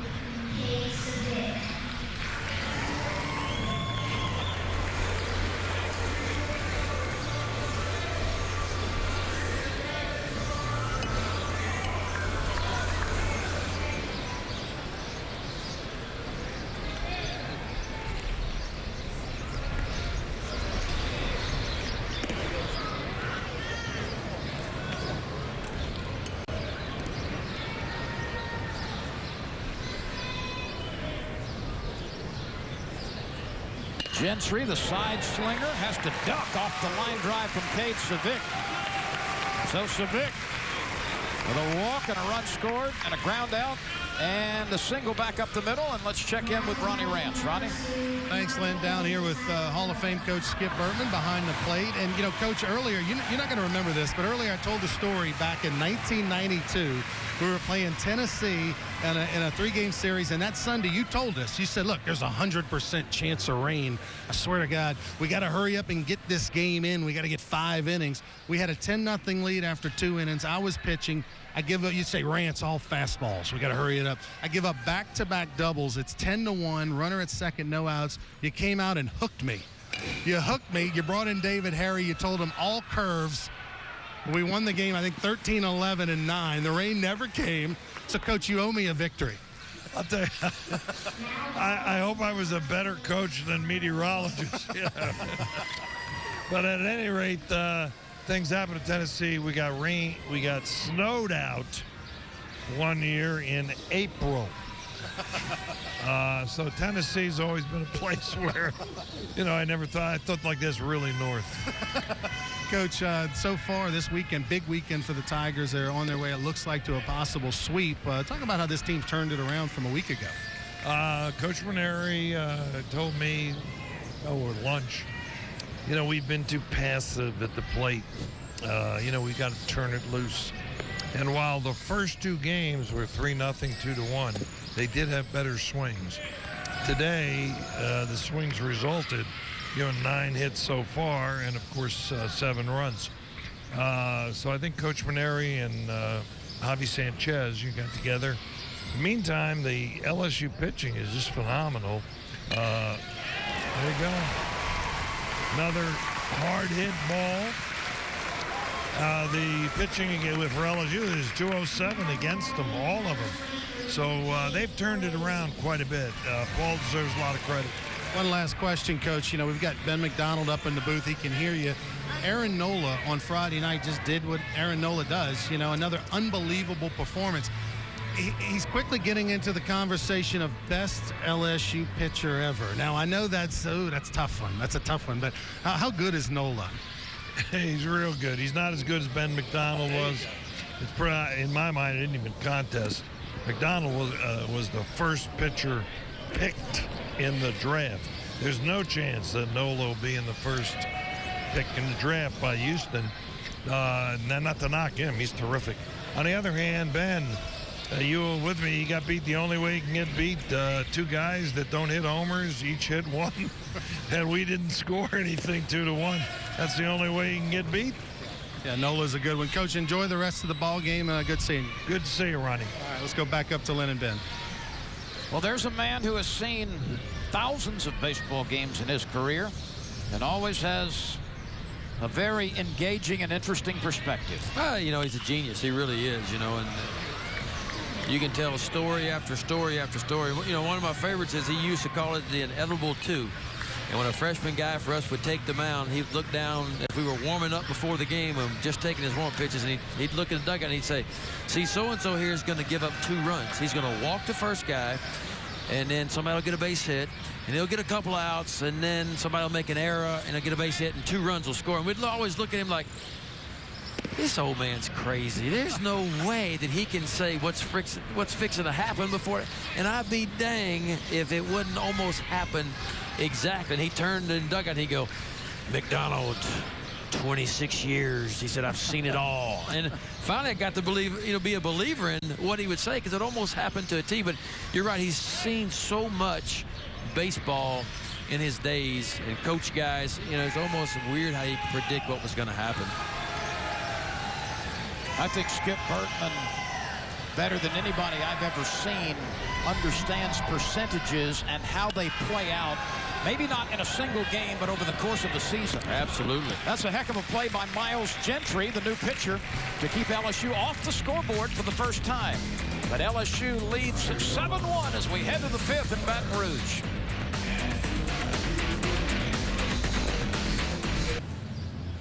Welcome back, Tigers on top 7-1 as we play here in the top of the 5th. Joining me right here is head coach Paul Mainieri in the LSU dugout. Coach, offensively, 7 runs, 10 hits. This is a really big day. Well, we've had some good at-bats. Our leaders have stepped up. McMullen, Laird, Savick. They've all had some really good at-bats against some good pitchers. So really proud of the way the guys are playing. But as you know, Ronnie, we've got a long way to go. After last weekend, you said you were going to turn the offense loose a little bit more. What does that mean? Just not take as many pitches. I just wanted the kids to become more aggressive and go up there and attack the ball, and I think we're doing that a lot. It definitely has worked. Good luck the rest of the way. Thanks, Ron. Let's go up to Lyn and Ben. Alex Detz, Wes Ray, Brett Pirtle against Parker Bug. Here in the 5th, Bug came on with 1 out and 2 aboard in the 4th and struck out Randolph and then got Heck on a fly ball to right field.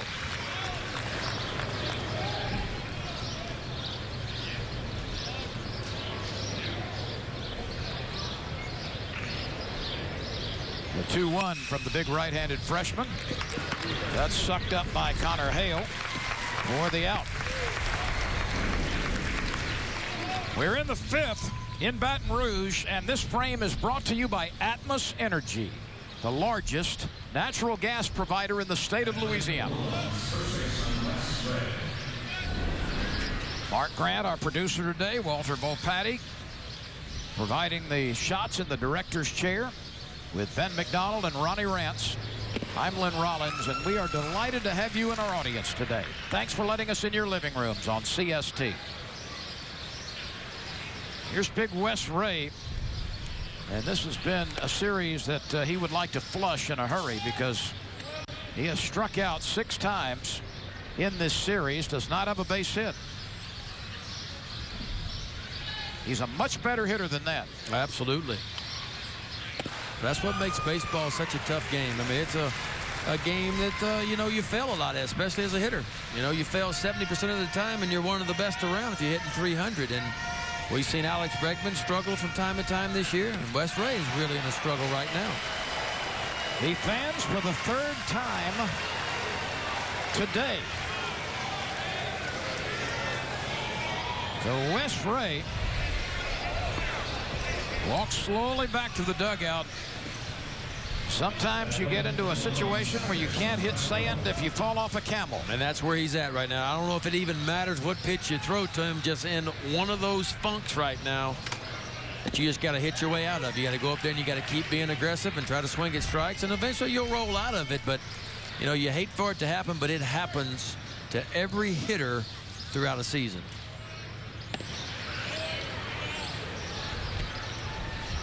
It always starts out, you know, even for a pitcher or a fielder or a hitter, it starts out as a physical, you know, mechanic thing, and then it kind of becomes a mental at some point, you know, because you start to struggle, then you start to say, well, it's this, it's that, I got to change this or that, and all of a sudden it can snowball on you a little bit. And that's where you got to be a smarter guy and say, hey, I got to get back to what makes me successful. I would hate to be the pitching staff, though, next week, Ole Miss facing Ray, because he's going to be burning a little bit, and you know he's going to make some adjustments during the week. Absolutely. He's going to come out of it, and when it's just like Bregman. You know, Bregman's too good of a hitter. He's going to come out of it at some point, and somebody's going to pay for it down the line. Well, the same way with Wes Ray. You know, he's too good of a hitter. He proved it last year. Somebody's going to pay for it at some point down the road. Hurdle reaches on the strikeout. There's Big Wes there. You can see the frustration on his face. You know, there's a million things going through his mind, and that's only normal when you start to struggle. You know, am I striding too much? Am I dropping my hands? Am I pulling my front shoulder off? There's a million things he's fighting right now. Let's go back and look at the strikeout. And Savic couldn't handle it behind the plate. He swung when the ball hit him. He did swing. Yeah, the ball. That is a strikeout. And now the wild pitch. And so they got it right.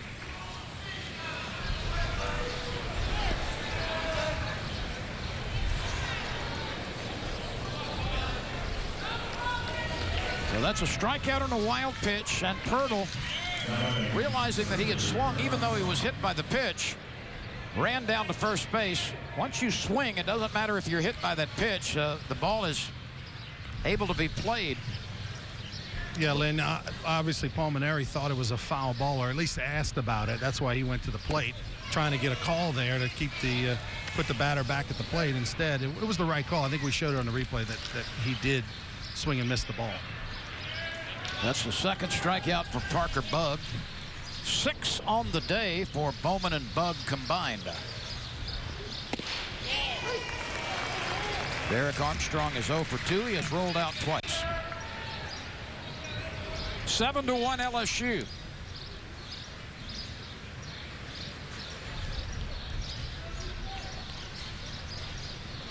This game will be official on the next out by Mississippi State.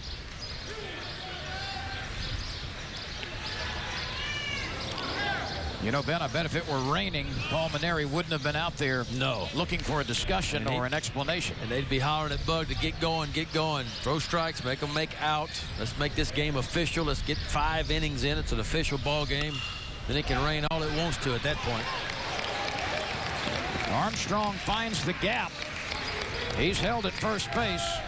Pirtle moving on contact with 2 outs. steams into third. And Derek Armstrong collects his first base hit. Bug yields his first base hit. There's no quit in Mississippi State. You know, they're going through a rough time right now, but they're not going to quit. A lot of experience, a lot of expectations. Remember, Mississippi State was picked right there with LSU to win the West. Some folks said Mississippi State would win it. Some people thought LSU would win the West. John Cohen got a pinch hitter coming up. This is C.T. Bradford batting for DeMarcus Henderson.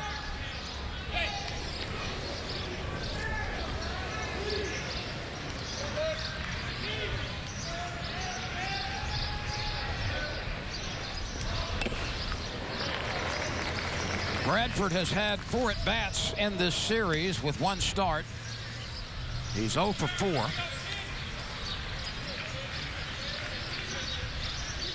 He comes to the plate with runners on the corners and 2 outs in the top half of the 5th inning.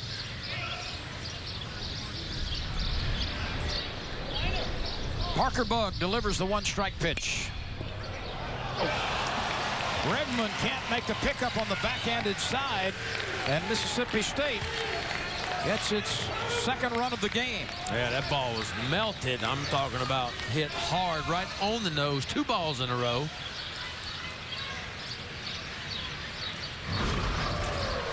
Take a look at it right here. Just hit right on the barrel, and Bregman didn't quite have time to get in front of it as it hit so hard, so he tries to backhand it. And once that ball hopped right there, that was going to be a great play if he would have made it. That's truly a do-or-die play. Oh, yeah. It's kind of like coming in for a ground ball on a swinging bunt, you know, kind of hit. You got to all or nothing. Either you come up and you make it or you don't.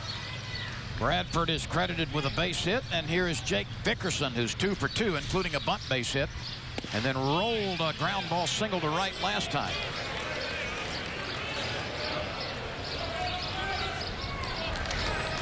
Both bullpens are idle right now. The wind continues to blow and seems to be picking up in intensity from right to left. It's getting a little chillier at the ballpark, too. It definitely feels like it's cooling off. But you're right, that wind's blowing.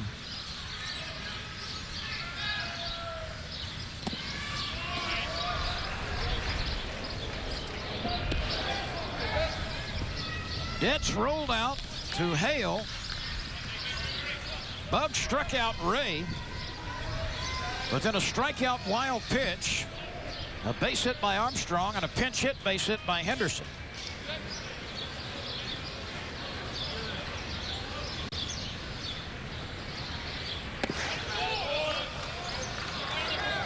Three balls and no strikes.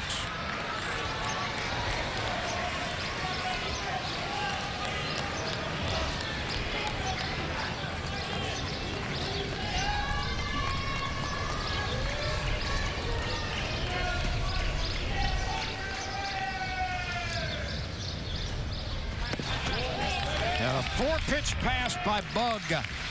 So it's starting to become a little unbuttoned here for LSU, and that's going to get the bullpen going. Absolutely. I mean, Mississippi State's too good of a team. I mean, they're not going to stay down too long, and eventually they're going to come up with some big hits with 2 outs. And this is another good example. I mean, one swing right now makes it a 1-run ball game.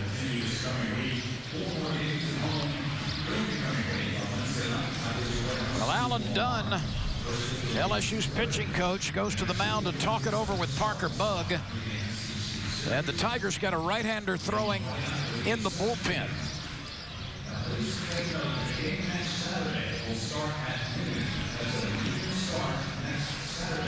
Alden Cartwright is throwing in the bullpen for the Tigers. He just now started, so it'll be a while before he's ready. We invite you to stay with CST next weekend for some of the best SEC matchups in the Gulf South. First, the Tigers host Arkansas Friday night. That's at 6:30 Central Time. Saturday, starting at 1 o'clock Central, it's a softball doubleheader. South Carolina at Arkansas, followed by Georgia at LSU. And on Sunday, we're back with the Arkansas-LSU baseball game at 1 o'clock Central Time. All of it on Cox Sports TV. And if you want to see Arkansas, you'll see another two teams that can pitch next weekend. Not a whole lot of offense typically by either one of the, LSU a lot better offense. Arkansas, one of the, lower hitting teams, but they can pitch. Remember, Arkansas had the best pitching staff in the country last year, and I'll tell you what, they're really good on the mound again this year. And they're coming off a big win against what everybody thought was going to be the #1 team, and probably still is in the SEC in South Carolina. They won 2 out of 3 against South Carolina this weekend. 1 ball, 1 strike on the designated hitter, Gavin Collins. He's been hit by a pitch, and he smacked a double deep into the left center field alley last time to produce a run.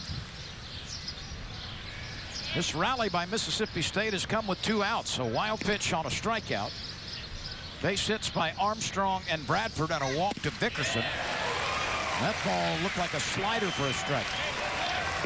Now, we talked about how fast the game can change. 2 out, nobody on. Bug strikes out Pirtle, but the ball hits him and kicks away. He gets on first, and all of a sudden you get 2 singles and a walk, and now Mississippi State's 1 swing away.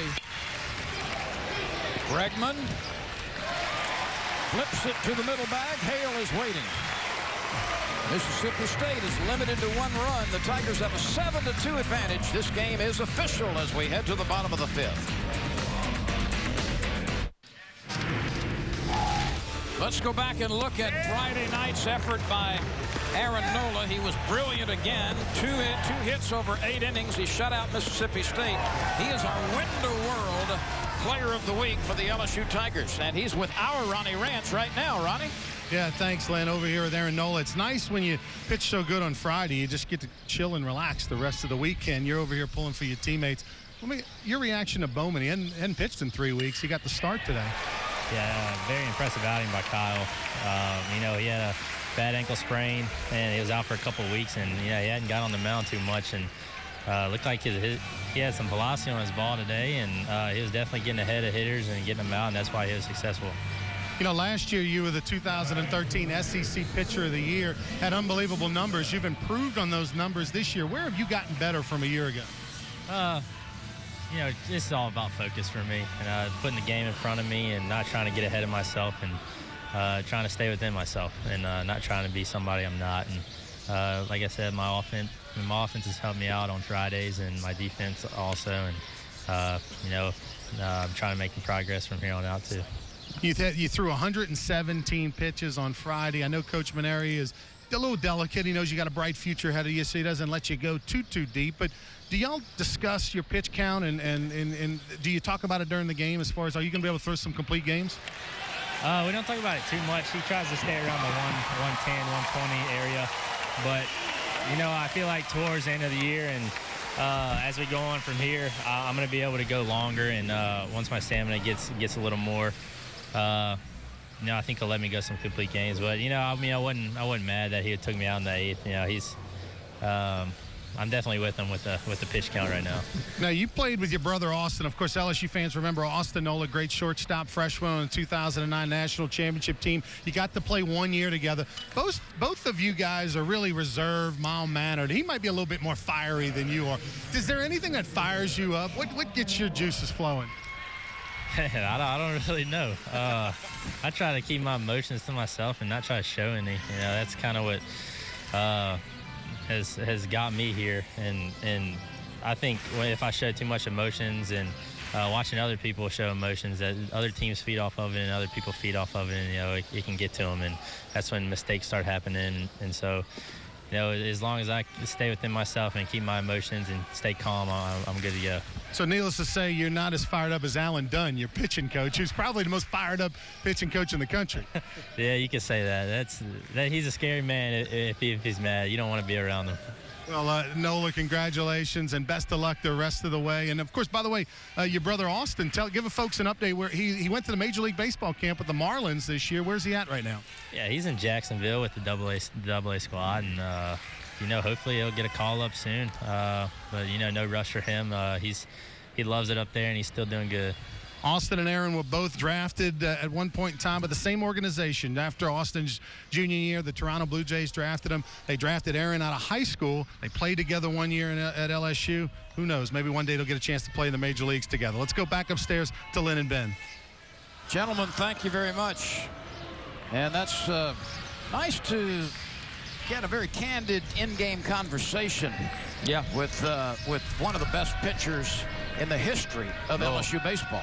No doubt about that. I mean, just the way he commands the strike zone. If you like to see good pitching, don't miss a Friday night when Aaron Nola pitches. He truly is. And Ronnie mentioned SEC Pitcher of the Year as a sophomore last year. This is not a fluke. It's been going on for a couple of years now. He's been as dominant as anybody in the country. And a guy that I think is going to move quickly. And because he commands the strike zone, he can throw it in and out, up and down. He has above average breaking ball and changeup. I think he'll move quickly through somebody's organization, whoever's lucky enough to draft him. Christian Ibarra and Andrew Stevenson both have base hits. Ibarra singling sharply to the outfield, and Andrew Stevenson following with a bunt base hit following the indecision by Randolph, the catcher, and Gentry, the pitcher, as to which one would pick up the ball. Well, you know, this game here has been one of the best games I've seen for LSU offensively this year. I mean, there's no doubt about it. I mean, they've threatened every inning. They've scored in every inning but one so far. 12 base hits already. Not many pop-ups. You know, I mean, in the past, popped a lot of balls up. Not very competitive at bats, but today's been a different story. Hitting the ball on the nose, done some good things at the plate. I like the swings, and so it's coming together for LSU at the right time. They needed this series to win it, and if they can get a sweep, man, it puts them right back in the mix in the Western Division. .16 has been the highest hit total this year for LSU against Toledo. Yeah, I mean, and that's against Toledo. Nothing against Toledo, but it's not Mississippi State pitching, you know. And so for them to put up 12 hits through not even 5 innings yet says a lot about where they are. You know, and what's starting to come around. Talked about Coach Maneri wanting them to be more aggressive, turn them loose a little bit more. And, well, it's showing today. And if they can continue this type of production offensively, look, they can climb right back into the national picture. And we are going to have a Northwestern Mutual pitching change here as Mississippi State brings out Vance Tatum. Vance Tatum replaces Miles Gentry. 7-2, LSU leads Mississippi State in the 5th. Mississippi State's new pitcher is 6'4" freshman left-hander Vance Tatum out of Olive Branch, Mississippi. No record, 8th appearance, and a high earned run average, about 8.5. He's only worked 7 1/3 innings. A lot of 7s there. 7 1/3, 7 hits, 7 runs, 7 earned runs, and 7 strikeouts. So Tatum, the left-hander, against Sean McMullen, the left-handed hitter. Dakota Hudson was lifted in the 3rd. Jonathan Holder pitched a 1/3 of an inning out of the bullpen. Miles Gentry with 1 complete inning over 2 frames, and now Vance Tatum.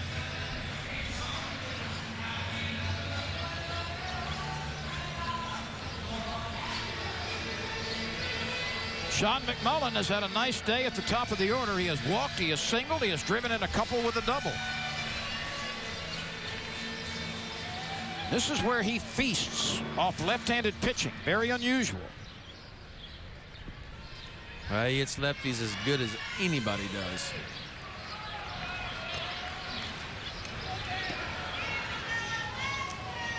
McMullen hits .353 against left-handed pitching. And that's in 34 at-bats.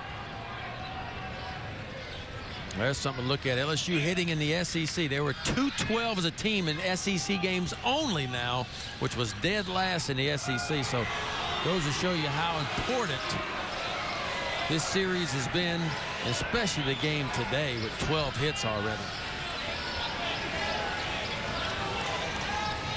Of course, you never hit as high in SEC play as you do overall because the competition is just too strong. But certainly LSU better than a 2-12 club, even against SEC pitching. And it won't get any easier next week. Again, Arkansas comes in with an outstanding pitching staff. LSU, unfortunately for them, had to start off with Vanderbilt in the SEC, which has, you know, a lot of big league type arms over there, and it's tough to start with them. And you know, since then it's been a little bit of a struggle offensively, but that Vanderbilt pitching staff can do that to you. Nobody out, 2 Tigers aboard. Ibarra and Stevenson. We play in the bottom of the 5th inning. We have had no delays in this game because of wet weather, but the radar shows it's on its way from the west. Yes. This is an official game. It's a coming. But, I mean, fortunate just to get it in because, again, 2 days ago they were talking about, well, they might get to play Friday night, but Saturday, don't know about Saturday. Definitely Sunday's going to be out. Well, here we are and got Saturday's game in with no problem at all. And almost about halfway through this game right now with no problems at all as well. The sky is the color of a battleship. The 3-2. High and tight. The bases are full with nobody out. That walk shoves Ibarra to third. Stevenson to second. McMullen on first for Mark Laird. Now, Mark Laird had not come to the plate prior to this game with the bases loaded ever this season. But this is the second time in this game that he's come to the plate with the bases loaded. Isn't baseball a funny game when you talk about that? I mean, he's had 93 at-bats coming into this ball game as Mark Laird and never came up to bat 93 times with the bases loaded. And you're right, twice today.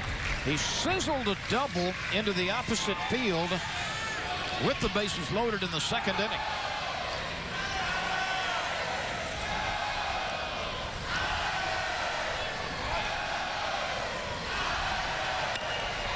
He goes the other way again and finds the grass.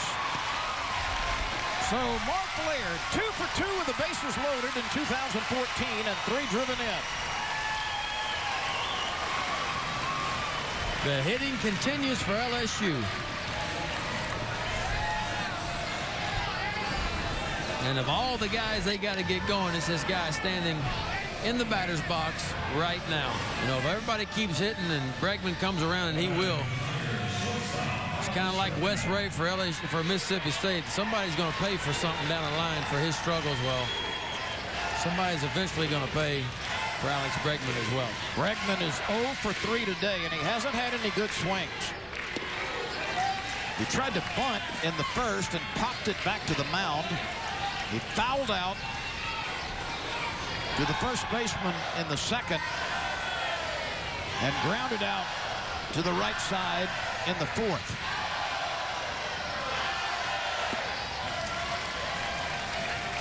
Mississippi State has a couple of more chunkers getting ready in the bullpen. Yeah, that could be an explosion right here. 2-0, bases loaded, got to throw a strike. You know, and Bregman's the only guy in the lineup today without a base hit for LSU. Everybody else has a base hit except Bregman. And anytime you bring the infield in, it makes the hitter to plate about 100 points or better. But Mississippi State can ill afford to give up any more runs. So they're going to bring it in. They're going to try to come home and get the first out and over the first base to get the second out, try to get a ground ball double play. Bregman has come to the plate with the bases loaded this year 4 times and does not have a base hit. He's got a hitter's count. And a 2-0 breaking ball was tall. 3-0 now.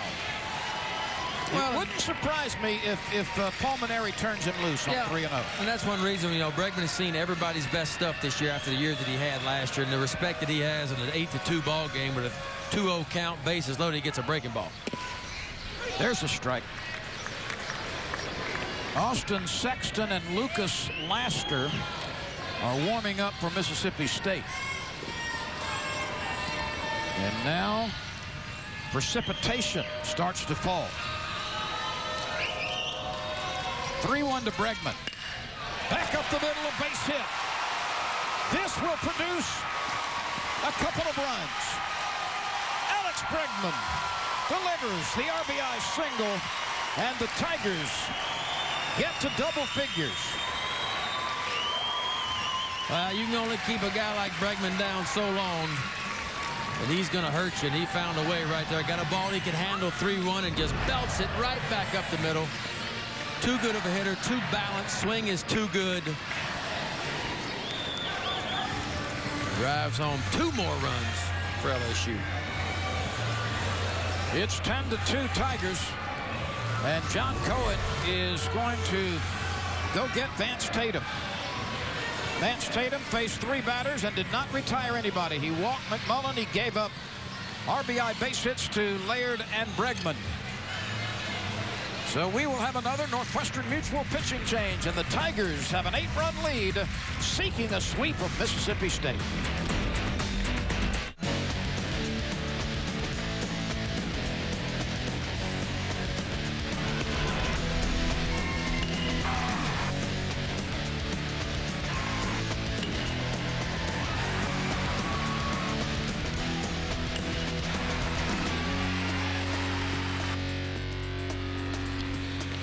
It's been a good weekend for LSU's Tigers. 10 runs, 14 hits, no errors in the 3rd game against Mississippi State. 2 runs, 7 hits, and 1 bobble for the Bulldogs. And here is Austin Sexton, a freshman right-hander out of Huntsville, Alabama. His record is 1-0 with an ERA of a little over 4. He's had 3 starts, Ben, with 7 appearances now, 16 hits, and a lot of walks. Yep, and that's been his downfall. You can tell. You walking that many guys, 10 guys in just that few innings. But he can strike you out, too. I mean, 14 strikeouts. It tells me he's got a good arm, he's got good stuff, but command is his issue. There's still nobody out here in the 5th inning. Ibarra opened it with a single. Stevenson butted his way aboard. That brought on Vance Tatum to replace Miles Gentry. Tatum was summoned to specifically face the left-handed hitters, and he walked Sean McMullen, and then he gave up a base hit for an RBI to Mark Laird, and then he fell behind Alex Bregman, who later delivered a 2-run single. And that's where we stand with Cade Savick now at the plate for LSU.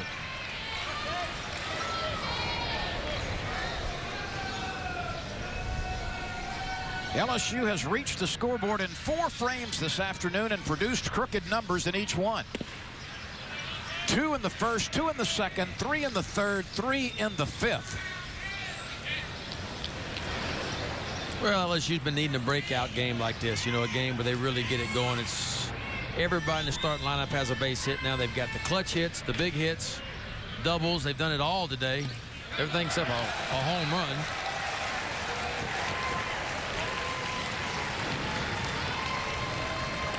The wild pitch advances the runners.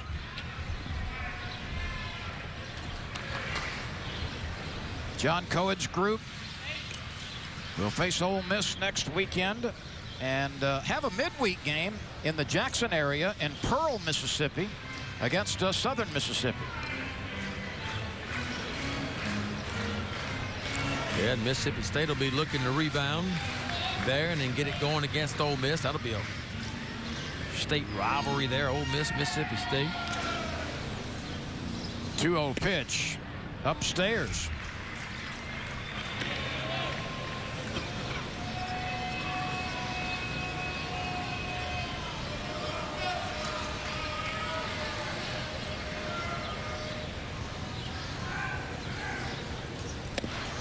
Sexton has not pitched well with runners on base. The opposition is batting .357 against him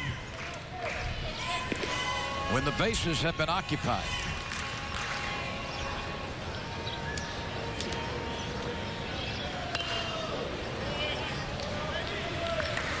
Three and 2 now. First base is open. Laird is at 3rd. Bregman is at 2nd.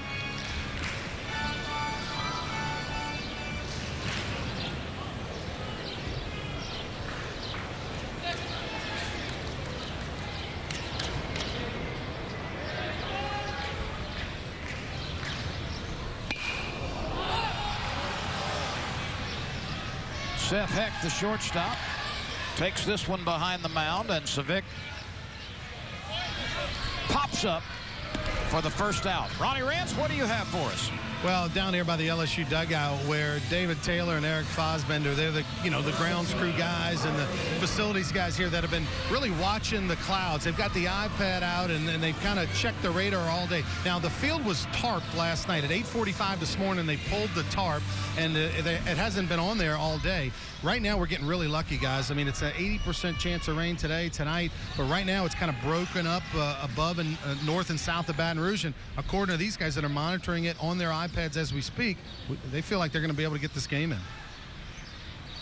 Well, indeed, there seems to be a little gap between rain south and north of Baton Rouge, at least for the foreseeable future, the near future. LSU with 14 base hits today, Ben, and this is the 11th time that the Tigers have reached double figures in base hits this year. The Tigers playing in their 33rd game. Yeah, it's been a breakout game. You know, something they needed to happen. Some guys have been scuffing a little bit, had some big days for LSU. Everybody's got a base hit again. Tyler Moore is 1 for 3. And that base hit came in the first. It produced the game's first run.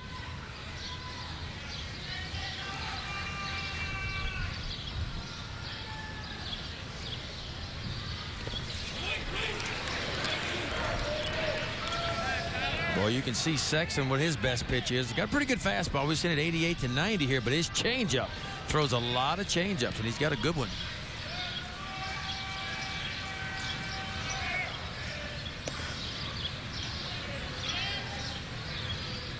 Again, Mississippi State's got that infield in just like the last batter, trying to cut off any run that they can.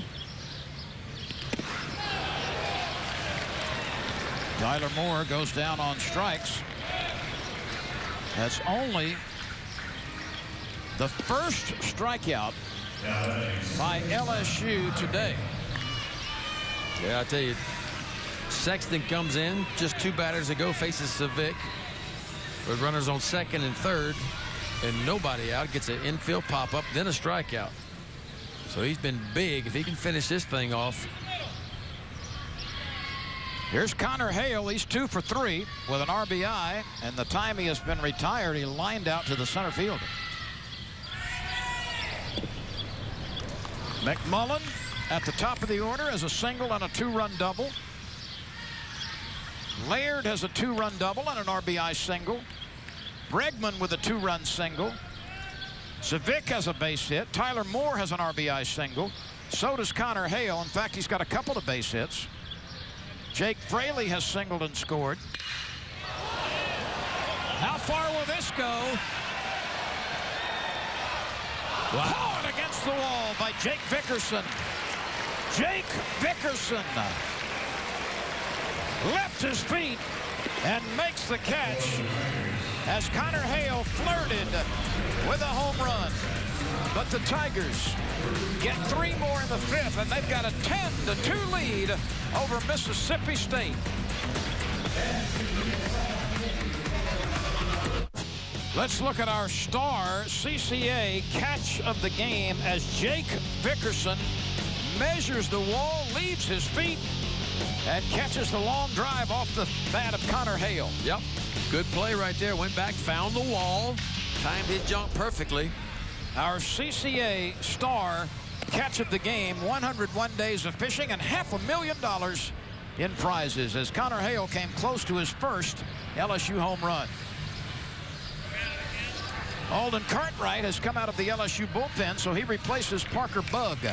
Yeah, next year that would be home run. They're going to go to a lot of you have heard they're going to a more pro-style baseball next year, and the idea behind that is the seams are a little bit not quite as raised as high, so the pitchers won't be able to throw as good of a breaking ball. But more importantly than that, when the ball's hit, because of the wind drag and wind resistance, the ball's going to carry. They're thinking 15 feet further than the balls that they use currently in college baseball. So it's going to produce a few more home runs. I will believe it when I witness it. Yeah, I don't think it's the cure-all for the lack of offense that we have. I think it's a step in the right direction, but it's certainly not going to fix the college game, especially out in Omaha. Omaha is just way too big. Zach Randolph rolls a base hit through the left side. That's his second hit of the day. Kyle Bowman, Parker Bugg, and Alden Cartwright have taken the hill for the Tigers today.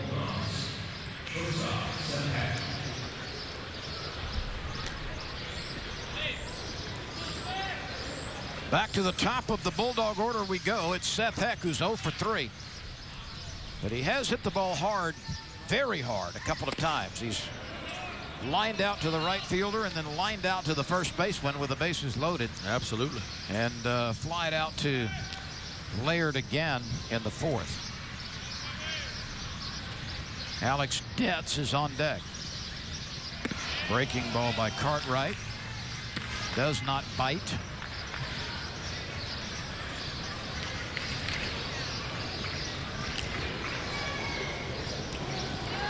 "14 hits today by the Tigers. For the second time this year, that's the second highest hit total for LSU this season. The Tigers had 16 hits against Toledo and 16 hits against Yale.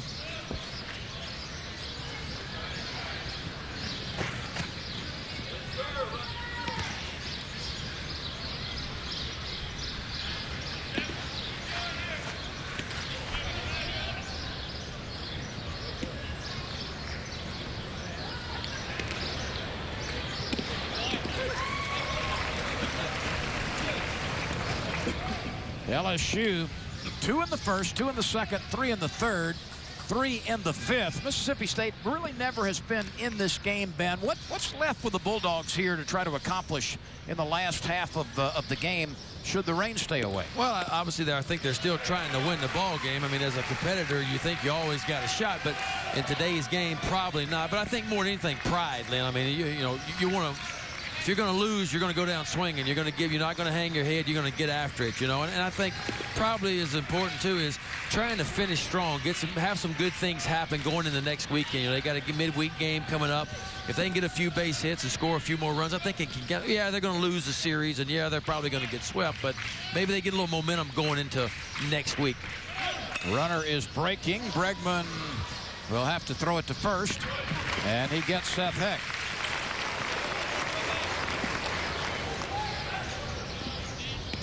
Randolph was put in motion. And this will bring on Alex Detz.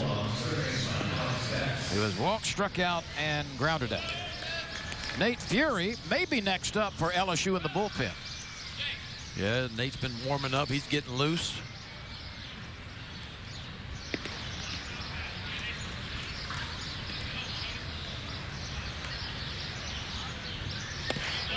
There's a nice breaking ball by Cartwright.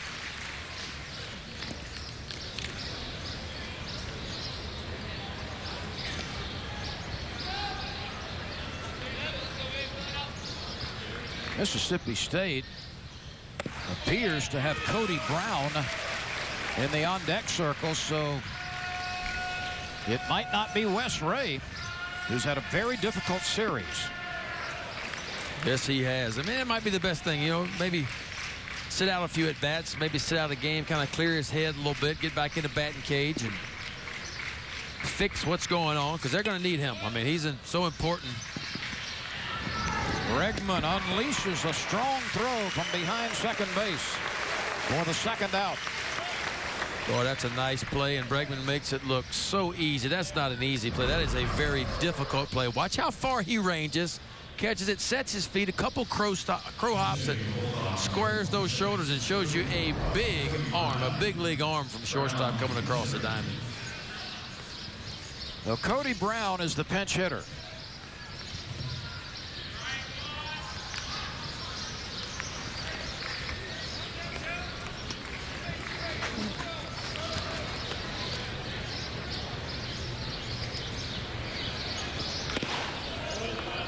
Brown has had one at bat in this series. He did not deliver.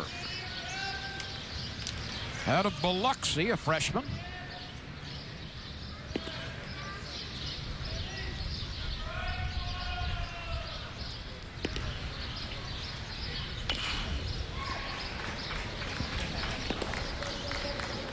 Nice two-seam fastball right there by Cartwright. See it kind of sinking down and away from Brown.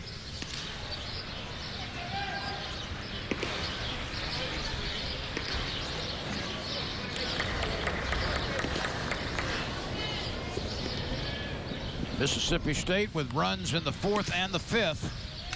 2 outs, a runner at 3rd. Infield very deep, trying to cover as much ground as possible against Cody Brown, the pinch hitter. 2 runs, 8 hits for the Bulldogs, 10 runs and 14 safeties for the Tigers, their 2nd highest total of the season.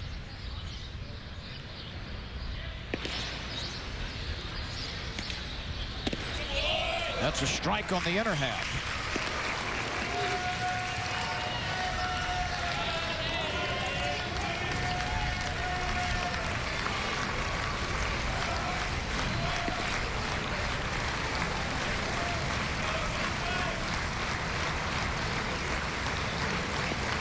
The 2-2 from Cartwright. A bit elevated, not much. He's thinking that breaking ball up just a little bit.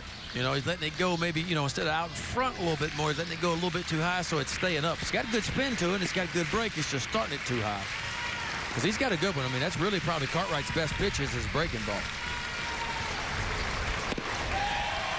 He went back to the heat, and he gets the pinch hitter, Cody Brown. So the number 3 position in the Mississippi State lineup has struck out 4 times this afternoon. Before Gold Bond men's Arts and service. Suffering from allergy congestion. Gold Bond. Well, let's start the bottom of the 6th inning with our micrograph hairrestoration.com trivia question. Which pitcher holds the LSU record for most starts in a single season? We will let you ponder that for a while. We'll be back with the answer shortly.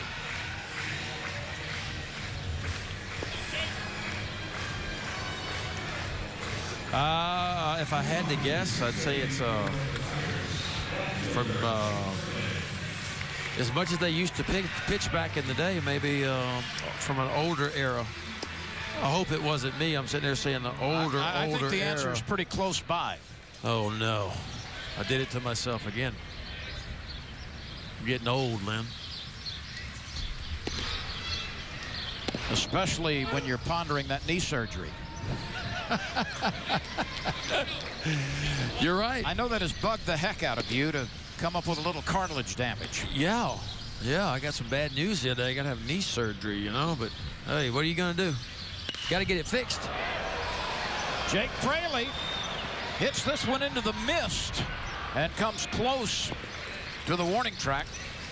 The bad news is when you tear your meniscus in your knee and you don't even know how you did it, that's what the bad news is. Louisiana Cat sponsors our 6th inning from Baton Rouge. Louisiana Cat, your statewide Caterpillar dealer.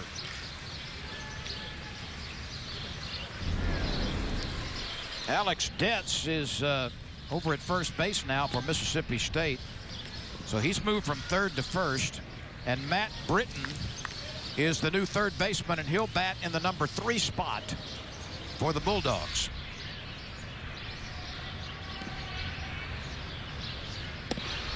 Austin Sexton had a good relief outing in the 5th for Mississippi State. 2-0 on Ibarra. Christian has been on base 3 times. An infield hit. He was hit by a pitch. And he had a sharp single last time, and he also has scored 3 times. Yeah, I mean, and he's one of the guys, LSU. You remember, all SEC performer, hit over 300 last year. See his average at 275 after a 2-for-2 day, and he dropped all the way down to 9th in the batting order, you know, which is, you know, maybe a tough pill for him to swallow because he hit pretty much 6 or 7 hole all last year and was pretty much in that role this year. But you know, the further you hit down, the more likely you are to see more fastballs. And Ibarra certainly is a dead red fastball hitter. That's the pitch he likes the best. Like that. You can pucker up and kiss this baby goodbye. Way over the left field bleachers. Sayonara. Adios. Christian Ibarra. 3 hits today, 4 runs scored, and a run driven in. Well, I just got it out of my mouth how he likes the fastball. He's a high kick, fastball, dead red, fastball hunting kind of guy. And certainly with a 3-1 count, you know, this is a good lesson for young kids. When you're ahead in the count, you know you're going to get a fastball, 3-1, 2-0. Get the head of the bat out there. Barrel it up, and boy, he didn't miss it. That's just how you hit right there. I mean, that's a situation where if a guy throws you a 3-1 curveball, you're going to swing and miss it, but so what? Or he throws you a 3-1 changeup, you're going to swing and miss it, but you got a pitch left. But you don't miss a 3-1 fastball. You don't be late on a 3-1 fastball. That's a big smile from him, and he's another very important guy in that lineup for LSU, you know. He hit that one over his picture on the big scoreboard in left field. Oh, he got all of that one. Not a big guy, you know, about 5'8" probably. But, man, he can create some bat speed. That was his second home run of the season, and it brings on Andrew Stevenson. And, Ben, when you look at Ibarra in the 8th spot and Stevenson at the bottom of the order, those two combined have scored every time they've come to the plate. They've got 7 runs scored. Watch this big high leg kick. Watch how he loads. See, he starts his hands high. He'll have a big leg kick. Gets it going, just uncoils on that one. The 3-0 pitch is off the mark to Stevenson. So Ibarra and Stevenson have had 8 trips to the plate, and they have been on base all 8 times. Yeah, I mean, it's been good production. Again, the entire lineup with at least 1 base hit.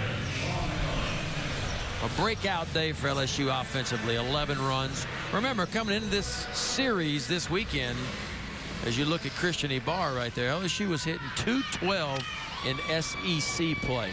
.212, which was dead last in conference. You knew that wouldn't continue. They'd come out of it at some point, and they have today. This is the 3rd highest run total that LSU has produced in a game this year, and the 5th time that the Tigers have reached double figures in scoring. Sean McMullen has also been on base 4 times at the top of the order. A walk, a single, a 2-run double, and another walk.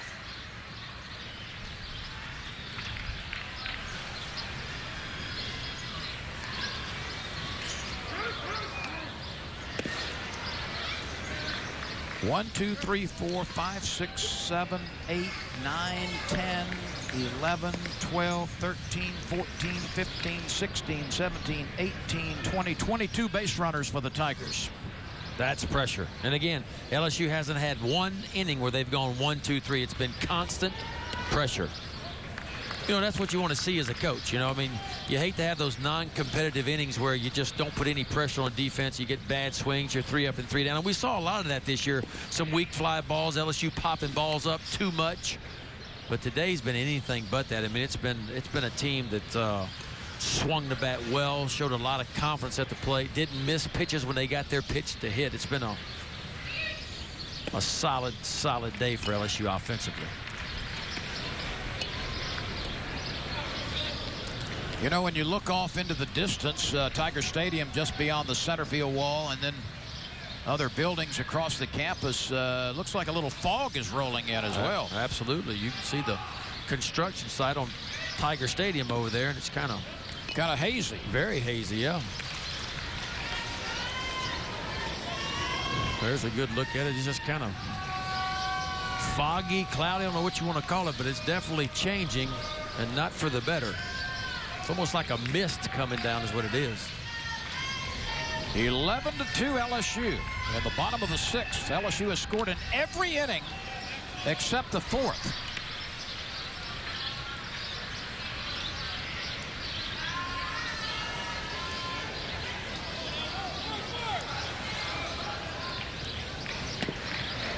There's ball 4. Sean McMullen at the top of the order has been on base 5 times. Talk about a day, huh? You get 5 at bats, you're on base 5 times, 3 walks, a double, and a single. You've had a heck of a day.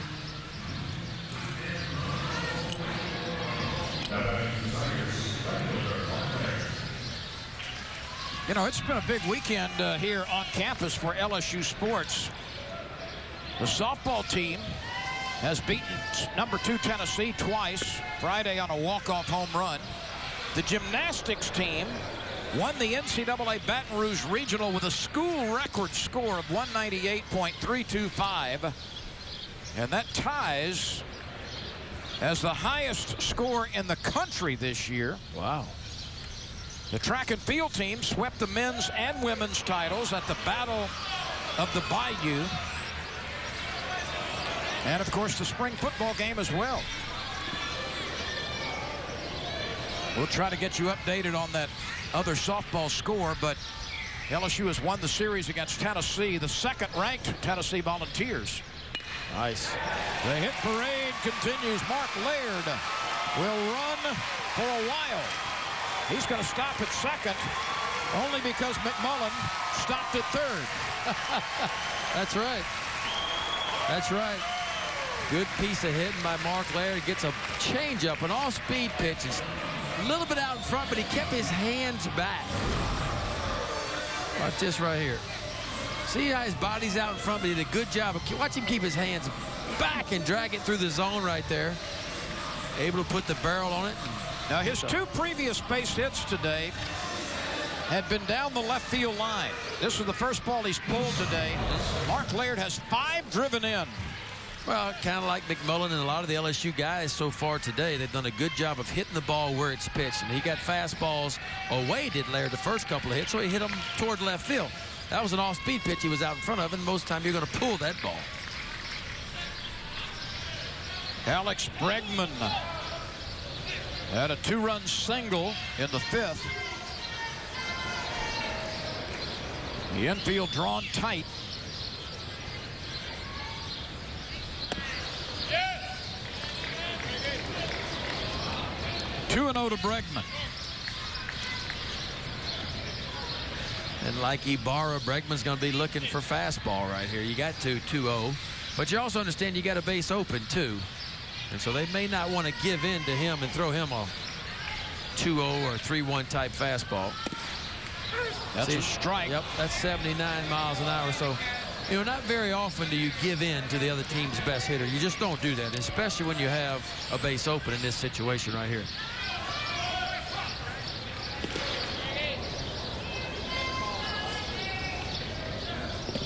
Yep, and see that, and now the count's 3-1. You know, and that's the difference in hitting 3-hole in a lineup, because typically your 3-hole hitter is your best hitter.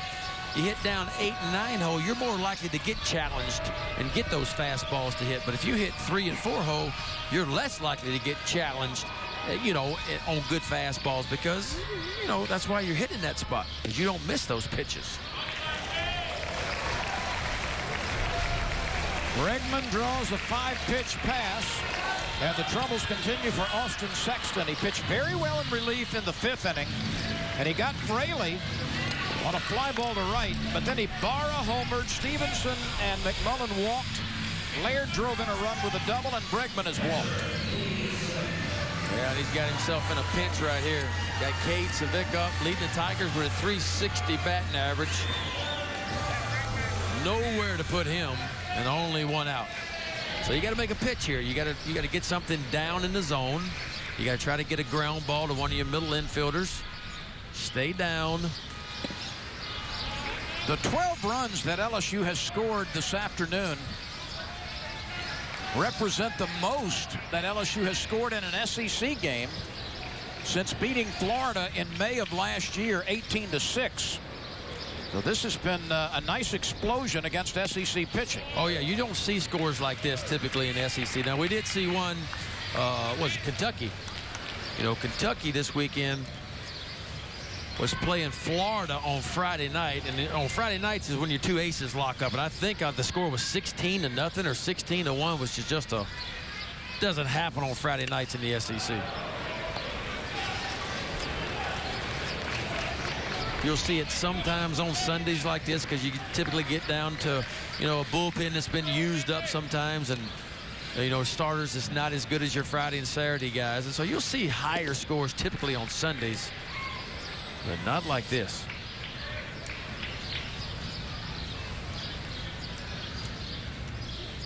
The LSU softball team could not get the sweep against second-ranked Tennessee, but it does take the series 2-1.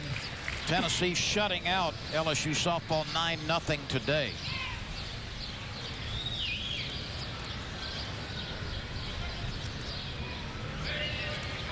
We'll have LSU softball next weekend for you on CST. 3 balls, 2 strikes on Cade Savick. 1 out, bases loaded.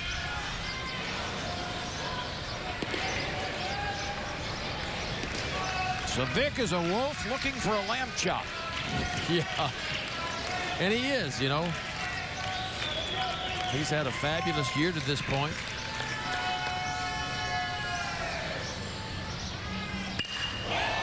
Belted. Grand slam home run. Pucker up. 4 kisses on that one. A line drive that just made it over the left center field wall. Cade Savick drives in 4 with 1 swing. Just like Ibarra, got a fastball count, 3-2, bases loaded, nowhere to put Savick. You got to be sitting dead red. You got to be sitting on a fastball, and he got one, and he got it about belt high. And the big fella from Maurepas, Louisiana, watch this swing. Boom! I'm talking about just above the belt, and it's a line drive to left center field for his 4th home run. Just gets over. 4th homer, that leads the Tigers. 1 swing, 4 driven in on Cade Savick's 4th home run. And we will take another Northwestern Mutual pitching change as the Tigers have 16 against Mississippi State with a 6th spot in the 6th. Cade Savick with the bases loaded. Rams one into the left center field bleachers. More in a moment. Acme Oyster House has been satisfied. Cade Savick is putting on his catcher's gear following the grand slam home run, which has given LSU its 13th, 14th, 15th, and 16th runs in this game. And Lucas Laster has taken the mound for Mississippi State. He is the 5th reliever today by the Bulldogs. See his numbers on the year, got a 9 ERA. He's only made 2 appearances, 2 short appearances, because he only got 1 inning work so far, 1 hit, 1 run, 1 earned run.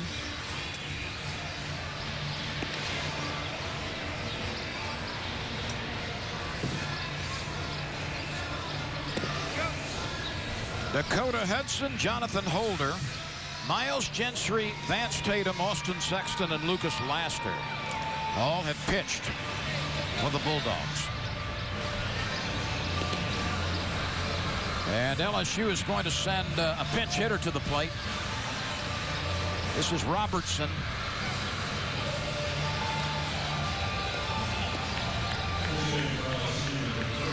Kramer Robertson will bat here for Tyler Moore.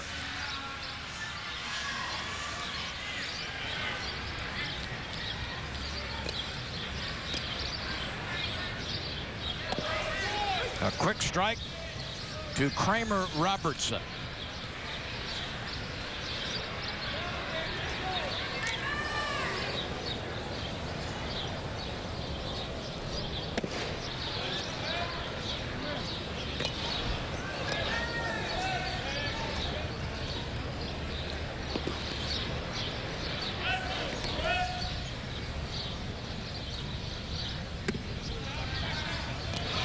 And a strike on Robertson.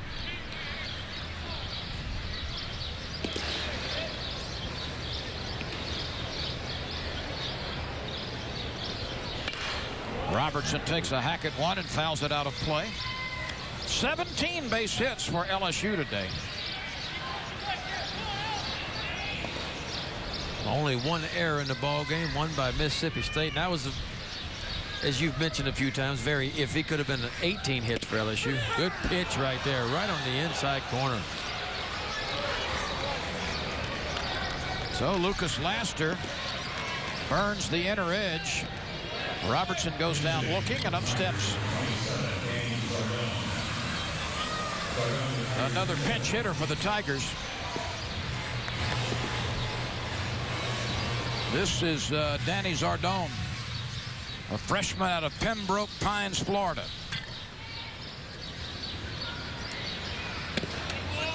And a strike.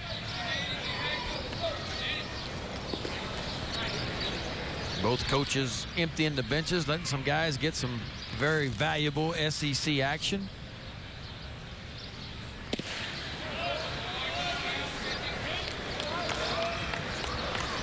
I tell you, Laster's got a good arm, though, from the left side. That's 88, 89 miles an hour fastball from the left side.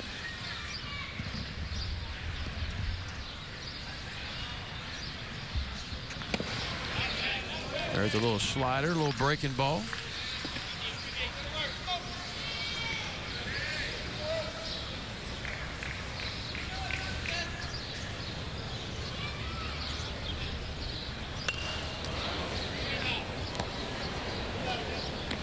You know, guys, Danny Zardone at the plate. I overheard him in the dugout earlier kind of joking about, you know what, I think I'm going to go to Paul Mainieri and tell him I can pitch a little bit. I've been working on some things on the bullpen. He said he last pitched in sophomore year in high school. But when you're not getting on the field because they got other guys in front of you, you look for other things to do.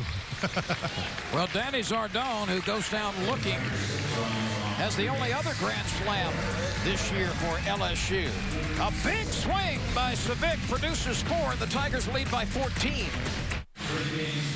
Well, we've let you scratch your heads on it long enough. Which pitcher holds the LSU record for most starts in a season? Our micrographterrestoration.com trivia quiz, and the answer is in your picture right now. Ben McDonald with 22 starts back in, what's that, 1988? 88, yeah, my sophomore year, that's right. 22 starts. I was sitting there thinking it was an older guy way back in the older era, but it was me this time. That is an older guy. I mean, that's 4 decades ago. Parts of 4 decades. Do you have to say it like that? Yeah. Do you really have to say 4 decades ago? Because now people think it's been 40 years. No, it hasn't been 40 years. But it will be one day. Soon. You think... I don't think anybody will ever have 22 starts again in a 56-game schedule. Probably not. I mean, that's one every 3 games, basically. Yeah. You know, now I know you're counting postseason, but 22 starts is amazing. Yeah, and believe it or not, that's the year that we didn't go to the playoffs in '88. So you were starting some midweek games, too. Right. Ronnie, what about that? 22 starts. The record, I don't think anybody will ever approach that. Yeah, that's 22 starts, like I said, and that's no postseason play other than the SEC tournament. Well, that's pre, really pitch count managing right there is what that was. Back in the 80s, as Ben knew in high school and in college, now we monitor pitch counts, and when a guy reaches 100, we think he's going to die if he throws 10 extra pitches, But back then, a guy threw 130, 140 pitches in a complete game wasn't crazy to see. Yeah, but how do you get 22 starts in 56 games? Well, Coach Bertman knew he had a workhorse, and he had to fill the stands, so he wanted to make sure Ben McDonald, he got his money's worth on Ben's scholarship. But that's a whole lot of midweek starts, too. Yeah, I don't know how it all happened. I was thinking that might have happened in '89. I was shocked in '88 because '89, we got to obviously won a regional, and then we got to go to Omaha, and I got a few more starts at the end. I didn't realize it was in '88. Kurt McCune is on the mound now for the Tigers. He made a nice play picking up a ground ball and making the out at first himself. Very athletic play. Kramer Robertson is the new second baseman. Danny Zardone is the new first baseman.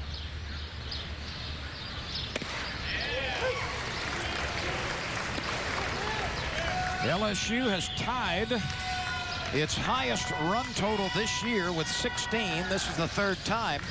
The Tigers have scored 16 runs in a game, but only the 5th time LSU has been in double figures.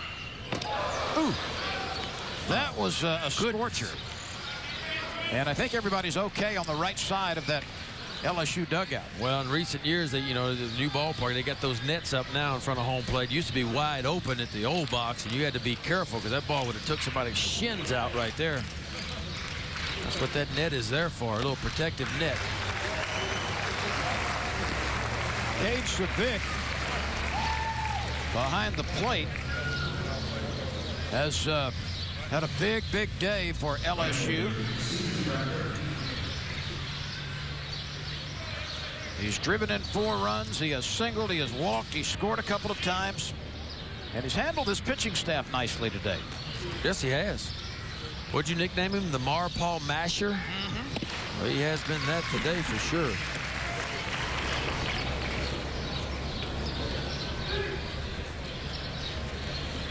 Here's Bradford, who had a pinch hit RBI single in the 5th.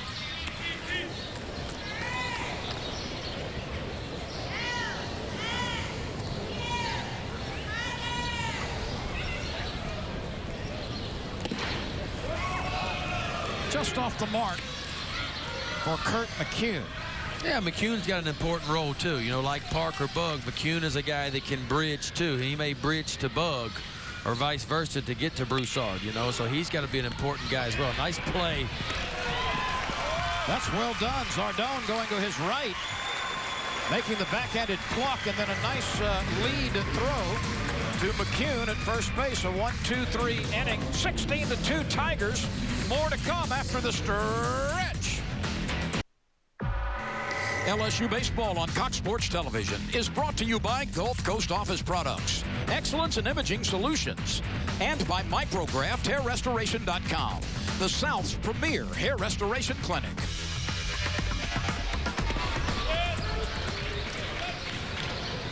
We play in the bottom of the 7th inning. Cody Walker has gone behind the plate for Mississippi State. He replaces Zach Randolph as the Bulldogs catcher. Randolph had a couple of hits today at the bottom of the Bulldog order. But it's Cody Walker behind the dish right now. And Jake Fraley, after the Tigers batted around in the 6th and had 2 home runs in that frame, one by Ibarra and a grand slam by Savic. Fraley batting for the 5th time. He's 1 for 4.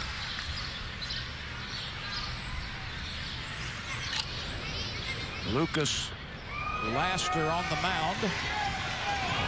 Very high throw from Matt Britton.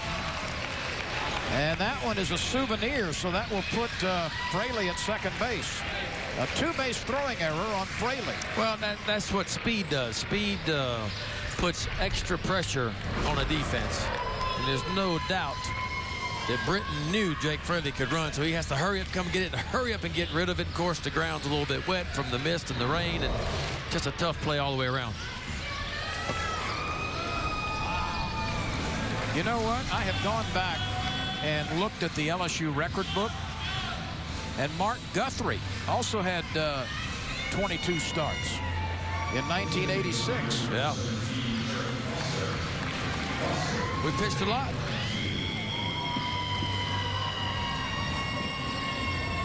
But it was 1988 according to the LSU record book. I had two you and starts Mark Guthrie share yeah. that record.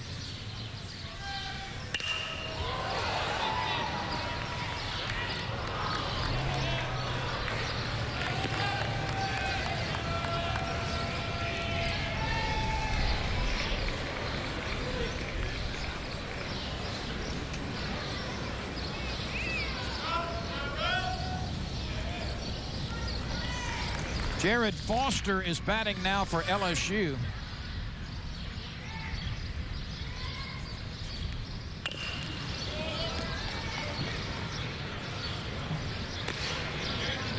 So Jared Foster batting for Christian Ibarra.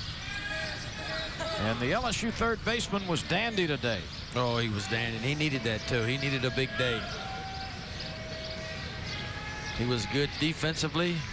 And even better offensively was Christian Ibarra today. Tiger fans would love to see Jared Foster get going. This junior from Lake Charles was in the middle of the lineup in the early part of the season, but he never was able to show enough offensive prowess to stay in the lineup after a couple of weeks. Palmineri will give everybody on his bench frequent chances, though, and that's one of the things that I think he does really, really well. Yeah, I mean, you're right. Foster was penciled in. He was the 4-hole guy the first 3 or 4 games of the year.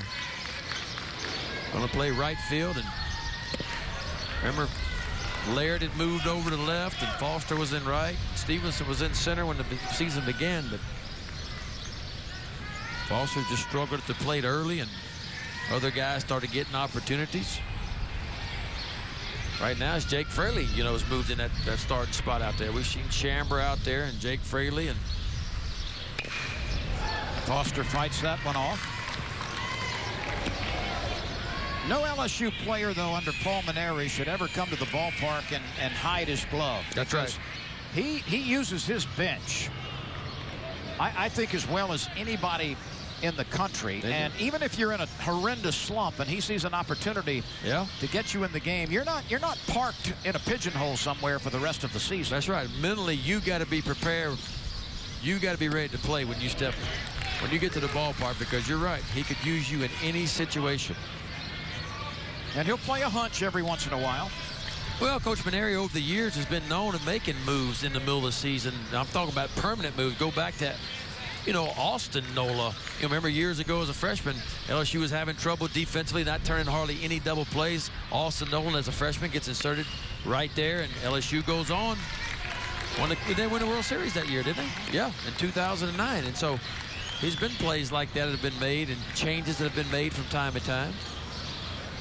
But you're right. He's going to use that bench. He's going to use all the guys on there. And when you get your opportunities, if you stay ready and perform well, you could win yourself a spot.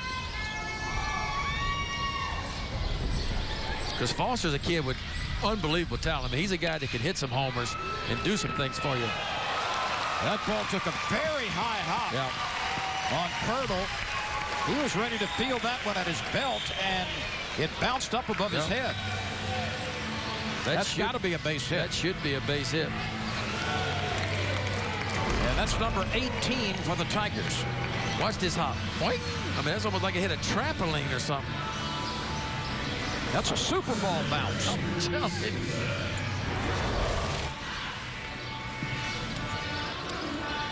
Ronnie Rance, what do you have for us? Thanks. I'm down here. You know, baseball is a superstitious sport. I'm over here on the third base side, boy, where all the K's are. And joining me right now is longtime LSU fan Joy Hammett. You come to the game. She's been in these seats for many, many years. First off, tell us who you have to the right, and I'll explain why we're over here. Cindy Francis from Omaha, Nebraska, and my sister June Laverne. Now, back in 2012, LSU goes, you go to Omaha in 2012. You've been 14 times, twice without the team. Twice without LSU. More fun with the team. A lot more fun. That's how big of an LSU fan she is. You guys met, you and Cindy met in Omaha, and last year she came down, and this year she came on. But when she comes to the games here in Baton Rouge, she brings a little something special as we take a look at the ground ball out. LSU scores a run. But what does she bring here to Alex Box Stadium? She brings some dirt from Omaha, Nebraska. We will not say what field she got them from, because I don't got the dirt from. I don't want to get her in trouble. You don't want to get her for breaking and entering. So she brings some magic dirt from Omaha, Nebraska. Now, last year came to one game, sprinkled it on the field. LSU, did they win? Last year, I threw the whole bag of dirt on the first game against South Carolina, and we won the game, and then we didn't win the next two games. So this year, I'm pacing myself, and I put dirt on the field before each game, and we won them all. So I'm saving some more for next weekend. Now, this bag of dirt doesn't look like it's going to make it the rest of the season. What is LSU going to do? They're going to mail me more dirt. Okay, more illegal dirt. More dirt will be coming. All right, so Cindy, you going to come back to Baton Rouge? You love coming here to the games? It's incredible. It's kind of an annual event now, and we feel like it's family, so we'll be back. We hope LSU fans will be seeing you in Omaha in June. Some superstitious LSU fans with some magic Omaha dirt. They better get more of it, guys. This won't make it past a week. Well, that's better than Miracle Grow, I'll tell you. Absolutely. If LSU wins this one, looks like they will, and she keeps doing that, may get it shipped in by the truckload. This is Chris Chambra pinch hitting for Sean McMullen. Sean McMullen couldn't have been better at the top of the order. He was on base 5 times. 3 walks, a single, and a 2-run double. And now Chris Chambra.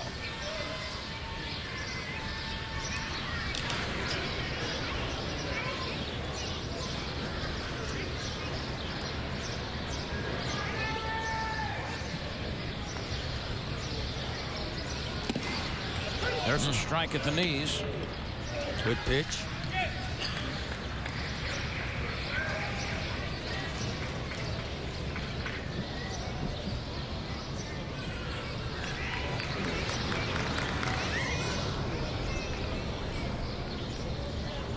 Chambra started on Friday and went 0 for 4. This is the second game in the series in which he's played. And he goes down on strikes. And here's Mark Laird. Laird has done something today that he has not done before in an LSU uniform, and that is produce 2 doubles in the same game.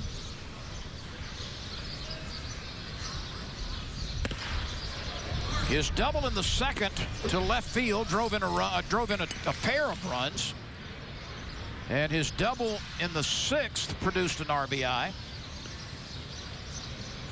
So he's driven in 4. He also had a single in the 5th that knocked in a teammate. And he's hit by a pitch. Looked like a breaking ball. It's been a full plate for Mark Laird today. Yeah, you're right. A little bit of everything for him. LSU has 18 hits. That's the most it's had in any game this year. And it has scored in every inning except 1.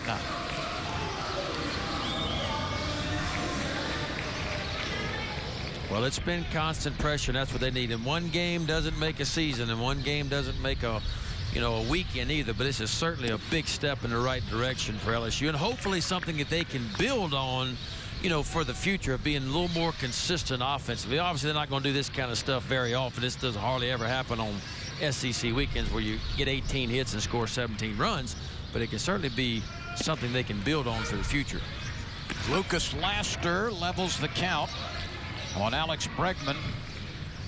1 ball, 1 strike, 2 outs. Runners at first and second. The Tigers have scored a run here on Andrew Stevenson's ground out. Foster is at second base. Laird on first. And a lot of the LSU regulars have been pitch hit for, and you're getting guys into the game, but you still see Bregman in the ball game, and you got to think that's by design, because he's got to hit his way out of this. You want him to get as many of bats, see much live pitching as he can, and he'll swing his way out of it. He's too good. It's eventually going to happen.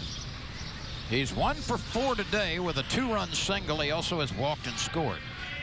He was on base when Cade Civic hit the grand slam home run in the 6th.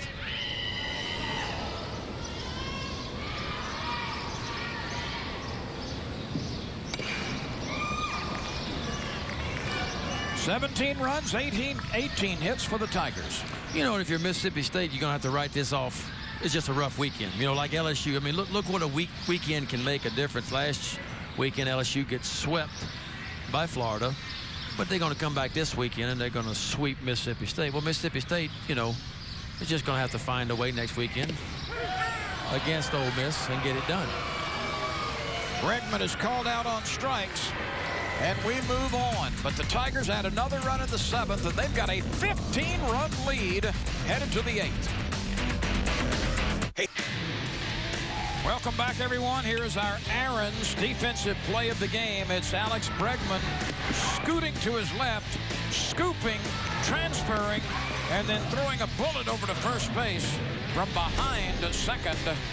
Our Aaron's defensive play of the game. He made that look easy, but it was not an easy play. You're right.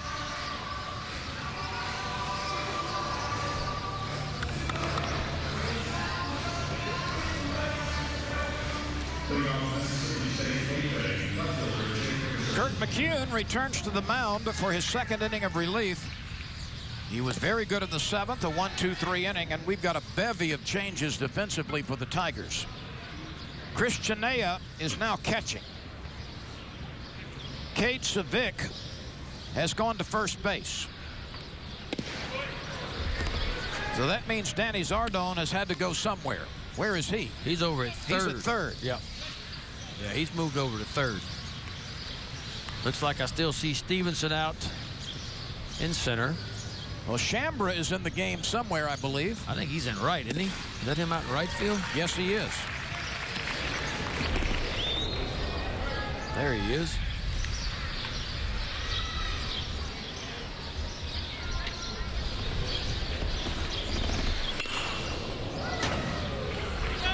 So Chinea is catching. Shambra is in right field. Zardone is at third base. Savic has gone to first from behind the plate. Foster is the designated hitter. And I believe those are all the changes. Yeah. The 2-2 to Vickerson. He spoils one. Jake Vickerson is 2 for 2. He's bunted his way aboard. Also had a base hit and walked.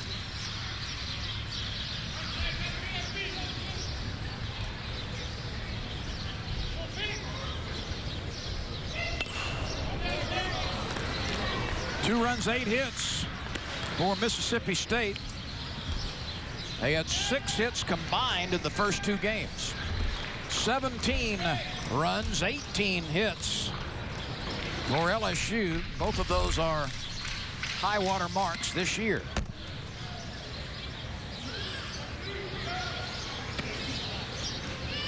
Yeah, I mean, nobody saw this coming, you know, after the lack of offense. Again, 6 runs scored total between these teams in the first 2 games. All of a sudden, you look up and there's 19 runs, 26 hits, make it 27 hits now between the 2 teams. Vickerson has had a 3-hit day for the Bulldogs. This copyrighted telecast of LSU baseball may not be retransmitted, reproduced, rebroadcast, or otherwise distributed or used in any form without the express written consent of Cox Sports Television, CST. Of course, this will be a long bus ride home for Mississippi State. I mean, you come in, you get swept. You know, but it'll also be an opportunity for Coach Cohen to, you know, talk, motivate, teach a little bit on the bus ride home and try to figure out, you know, do you write it off as just one of those weekends that you have and you hope you don't have many of them? Try to learn from mistakes if there were some that you made, and you move on. You put it behind you and you move. Well, if you're always looking in the rearview mirror, you're going to wind up in last place. That's exactly right. Someone once said the only thing good about living in the past is it's cheaper. And that's probably the only good thing about it. But you got to move, you know. And again, we said LSU had a bad weekend last weekend. Got swept, but look what they're going to do this weekend, you know. And there's not any team that's going to run away with this thing again. I think the West will go down to the last weekend. I really do. I think Mississippi State will be there. I think LSU will be there. I think, you know, Alabama right now is a little bit of surprise that's there. Gavin Collins rips one down the bag, and the throw from the left fielder, Chris Shambra, skipped by Zardone at third. They had a real chance to get Jake Vickerson. Well, they were going to call interference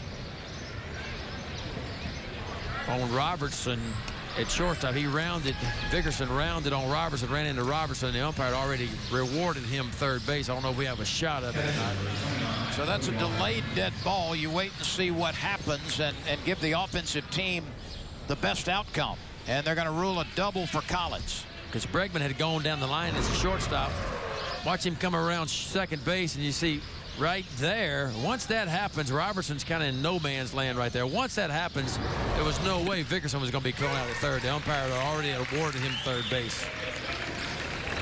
Defensive interference right there. But it's a double for Collins, his second of the game. And Cody Walker, will bat for the first time. Randolph was 2 for 3 behind the plate.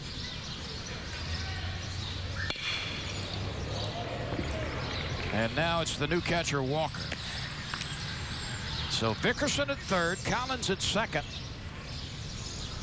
Those two have produced 5 hits. Yeah. 5 of the 10 for Mississippi State, and then add Randolph, that's 7 of the 10.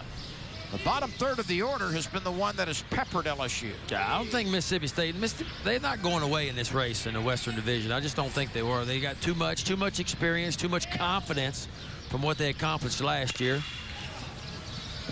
Bregman scoops, a run will score. The throw over to Savic. There's the first out. Walker gets an RBI ground out. Collins moved to third. And we go back to the top of the order. And it's Seth Heck. who is looking for his first base hit.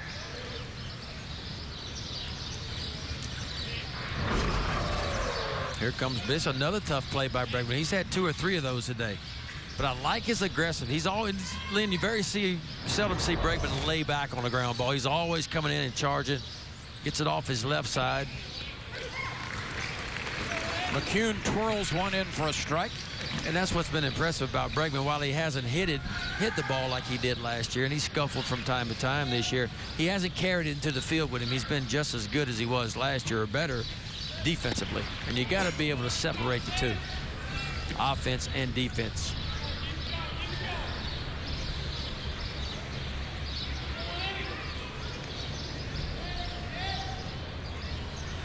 .28 hits and 20 runs have been scored in this game. And LSU, by far, with the better of it. Yeah, we got a football score right now, 17-3. A ball and 2 strikes from Kurt McCune. Kyle Bowman started. Parker Bugg, Alden Cartwright, and now Kurt McCune.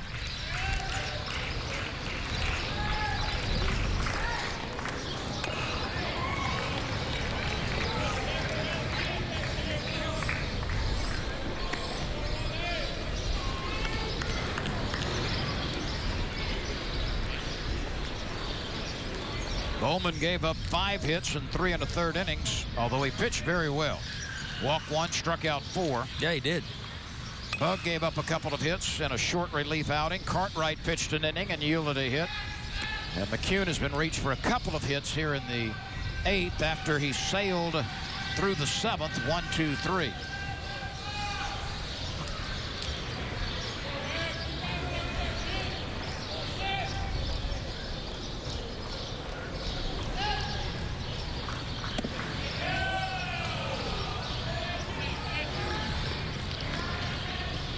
The Wally Pontiff Memorial Game is on the 15th of April. That's down in New Orleans, of course, at Zephyr Field. Southern Mississippi is the opponent.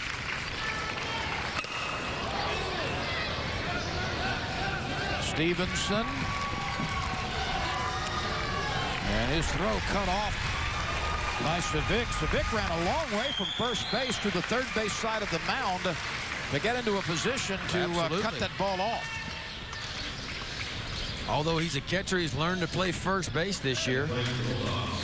And that's your responsibility as a first baseman. Guy at second base or at third base, you're the cutoff guy. From center field or right field as the first baseman.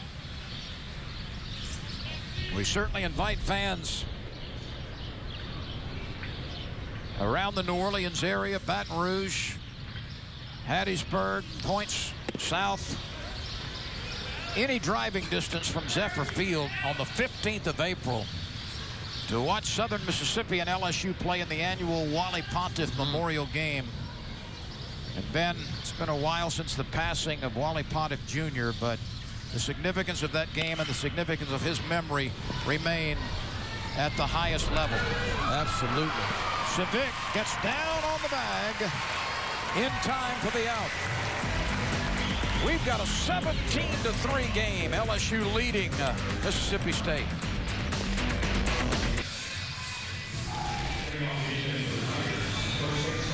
Welcome back, everyone. This is our slap de mama player of the game, Christian Ibarra. A couple of singles, and he rips a home run. Christian Ibarra has had a big day, and a little cha-cha to finish it off. There's 4 runs scored. And if I could hit one that far, I'd dance like that too. You know, Christian, I'm down here with Christian Ibarra and LSU Dugout. We just showed your 3 hits today, including the homer, which came with a little Latin salsa move, or what do we have right there? What is it called? It was a real salsa move, you know. After a home run, we all, a group of us, like, celebrate right here on the inside the dugout. And you know, I wasn't trying to do any kind of... So no Latin flavor? There was no Latin flavor. Do we have a name for it? Anything like that?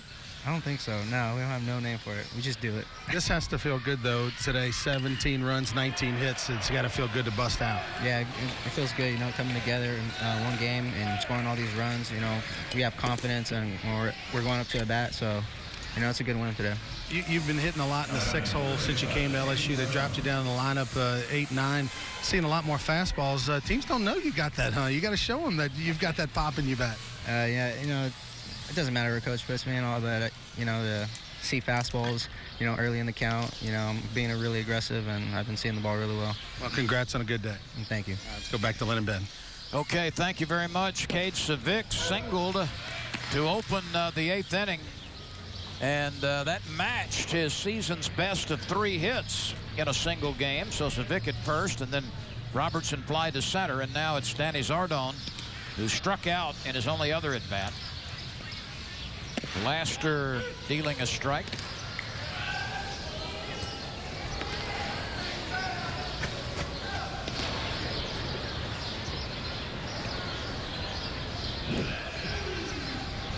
We could see another pitcher for the Tigers in the 9th. There's bullpen activity. McCune has thrown a couple of innings of relief. 2 homers today for LSU. One by Christian Ibarra. And one by Cade Civic, which was a grand slam.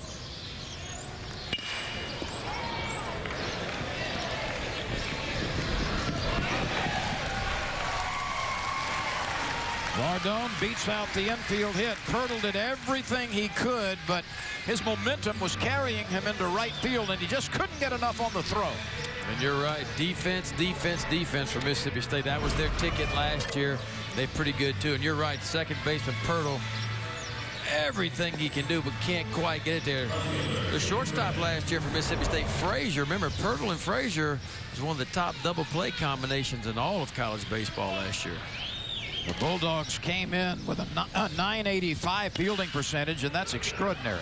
That's a fair ball off the bat of Fraley, and the out is made at first. The Tigers, for the last 2 seasons, have fielded at a 980 clip. And that's in the stratosphere as well. Oh, yeah. And that's what's really changed. You know, years ago, if you fielded at a 970, you know, you were pretty good because everybody could hit then. But now it's going to more of a pitching defensive game with these new bats. And if you're going to lead the league now, you're going to be up at 980, which is what pretty much what the big league guys field at. Chris Chenea will bat for the first time.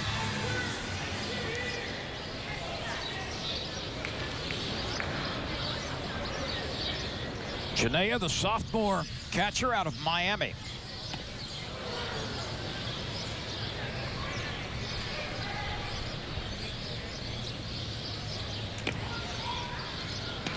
Yeah, it was Chenea last night that had the sacrifice fly to left field. It almost got out. It's the go-ahead run, and LSU's 2-1 win. The only inning in which LSU has failed to score is the 4th. 2 in the 1st, 2 in the 2nd, 3 in the 3rd. 3 in the 5th, 6 in the 6th, 1 in the 7th. And even in the 4th, they threatened, got 2 people on, so it's just been a productive day for LSU all the way around. Defense has been good, no errors. Pitching staff has been good, pitched out of some jams here and there. Did give up 10 hits so far, only 3 runs. But the offense has led the way with 17 runs and 20 hits. And Chenea swings himself off his feet to end the inning. So we go to the 9th with LSU out in front 17-3, 3 outs away from a sweep of Mississippi State. Let's glance at our SEC scoreboard, brought to you by GMFS, your lender for life, changing lives one mortgage at a time. Kentucky nipped Florida 9-8. Missouri doubled up on Georgia 4-2. And Tennessee shut out Vanderbilt 7-0. Those are your finals from around the league today. Big win for Tennessee right there. Brady Domang has replaced Kurt McCune. So it's Bowman, Bug, Cartwright, McCune, and now Brady Domang on the mound for LSU. See his numbers on the year, 2-0 at a 3.68, making his 9th appearance. He does have 2 starts under his belt, a couple of midweek starts. He's got 14 2/3 innings pitched. Control has been a little of an issue for Brady Domingue. You see his 9 walks in 14 innings pitched. Daniel Garner is the pinch hitter, and Domingue starts him with a strike. You know, Domingue's a guy that's got good stuff, and he's got shut-down type stuff. But, again, he has to command the strike zone a little bit better than what he has. Garner pops it up. Savic will have a chance in foul ground, and there's the first out. You know, Ben, it's interesting, and it illustrates the Mississippi State offensive woes in this series. The 3-hole hitters have failed to get on base the entire series. That's hard to do. I mean, and you're right. I mean, yeah. Look what they've done in this game. Everybody's hitting the 3-hole. You know, Wes Ray, of course, struck out 3 times, and then Brown struck out. That made 4 strikeouts, so the 3-hole's 0 for 5, you know. And when the meat of your lineup is not producing and the meat can't get it done, it's hard to win games. Reed Humphreys is batting for Mississippi State.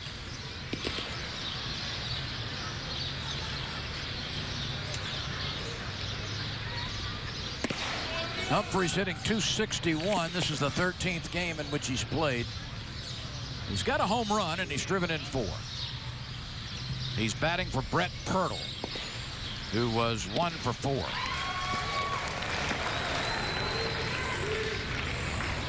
Hey, Lynn, I want to give a get well wishes to Josh Curtis. He was a pitcher from Meridian Community College. They played Delgado yesterday, and Ben, this is an unbelievable story. He was the pitcher for Meridian. A line drive off the Delgado bat came right back at him. It literally, the ball went into his mouth. And just caused all kinds of damage. He's in the hospital around the Tupelo, Mississippi area. Big college baseball fan. You know, obviously maybe watching the game, and we want to wish him well as he'll recover. Had surgery today on his on all the injuries.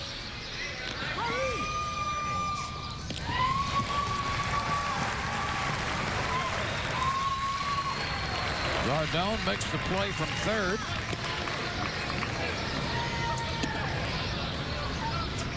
And LSU is 1 out away from winning 3 games against Mississippi State.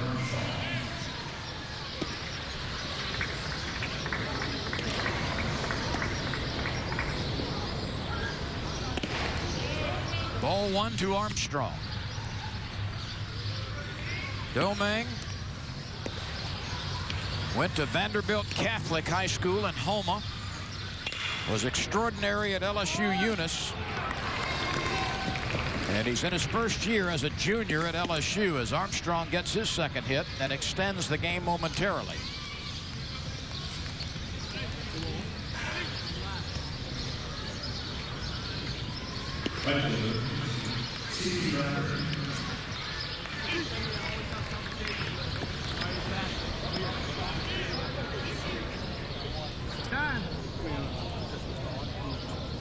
Ben, at the conclusion of this game, we'll take a look at the updated SEC Western Division standings.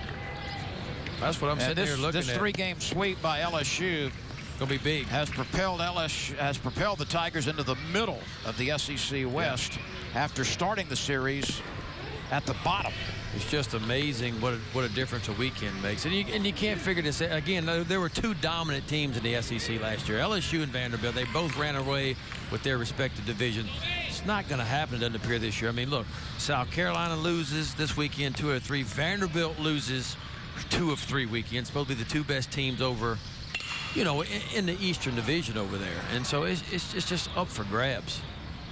C.T. Bradford is up for the 3rd time. He entered the game back in the 5th. He's 1 for 2. Vanderbilt now has lost 2 of 4 SEC series, which you didn't think that would happen. South Carolina has lost 2 of 4 SEC series to this point.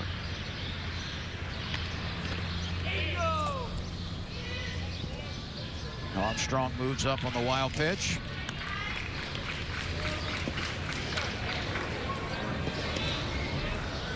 Bradford does not play every day for the Bulldogs, but he's hitting above 300. And Domingue will try to get rid of him and clinch this third and final game of the series. LSU leading by 14. Now it's a 13-run lead. And Bradford is on his way to second base. He'll make it. That's a double, and that's a good piece of hitting for C.T. Bradford right there. Got a ball kind of middle away and hit a line drive over shortstop Bregman's head all the way out to the gap for a double. There's no quitting this Mississippi State team, and quietly, you know, they put up 12 hits, and they kind of needed that off. Obviously, they're going to lose the ball game, but after anemic as their offense have been the first two games, this is something they can take out of this game. Yeah, we got swept. Yeah, we lost the last game, but hey, you know what? We hit it pretty well. We got 12 hits in this game, and we did score 4 runs. Mississippi State in this game has twice as many hits as it had in the first 2 games combined. And they're going to need to take that, you know, in against Ole Miss. You know, Ole Miss has been a bit of a surprise this year. You know, Mississippi State plays Ole Miss next weekend, and Ole Miss has really swung it well. Ole Miss has came in this weekend, one of the top hitting teams in the SEC. They're number 2 with a .299 batting average going into the weekend, so they can swing it. I tell you what else about Ole Miss I noticed too, Lynn, is they're sitting second in the SEC in home runs, only behind Kentucky, so they have some pop in their lineup as well. Jake Vickerson looks at an 0-2 count. He's had 3 hits today and a walk. And the bottom third of this Mississippi State lineup has been especially productive. Brady Domingue trying to close it out for the Tigers.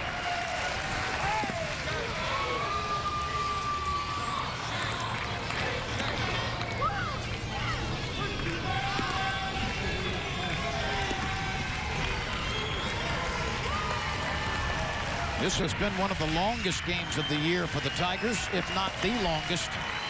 And LSU is happy to be playing 3 hours and 40 minutes with 20 hits and 17 runs. Yeah, I got to say, I didn't see this coming, either side, after what happened the first 2. I didn't see 9 innings coming today, did you? No. You know, and looking back at this weather on Wednesday and Thursday, I'm thinking there's no way LSU plays 3 games this weekend, you know. I've always said best job in the world is the weatherman. It is. I mean, it'll never have to be right. I mean, they were calling for 3 inches of rain today and 100% chance and no chance. And Pat Shingleton calling saying, hey, it's going to be rained out and it's not going to happen. And look, we got 3 games in. I towed a pirogue to the ballpark with me. Yeah, well, I got out of the truck in my hip boots because I knew that it was going to be that much rain. I was going to wait out.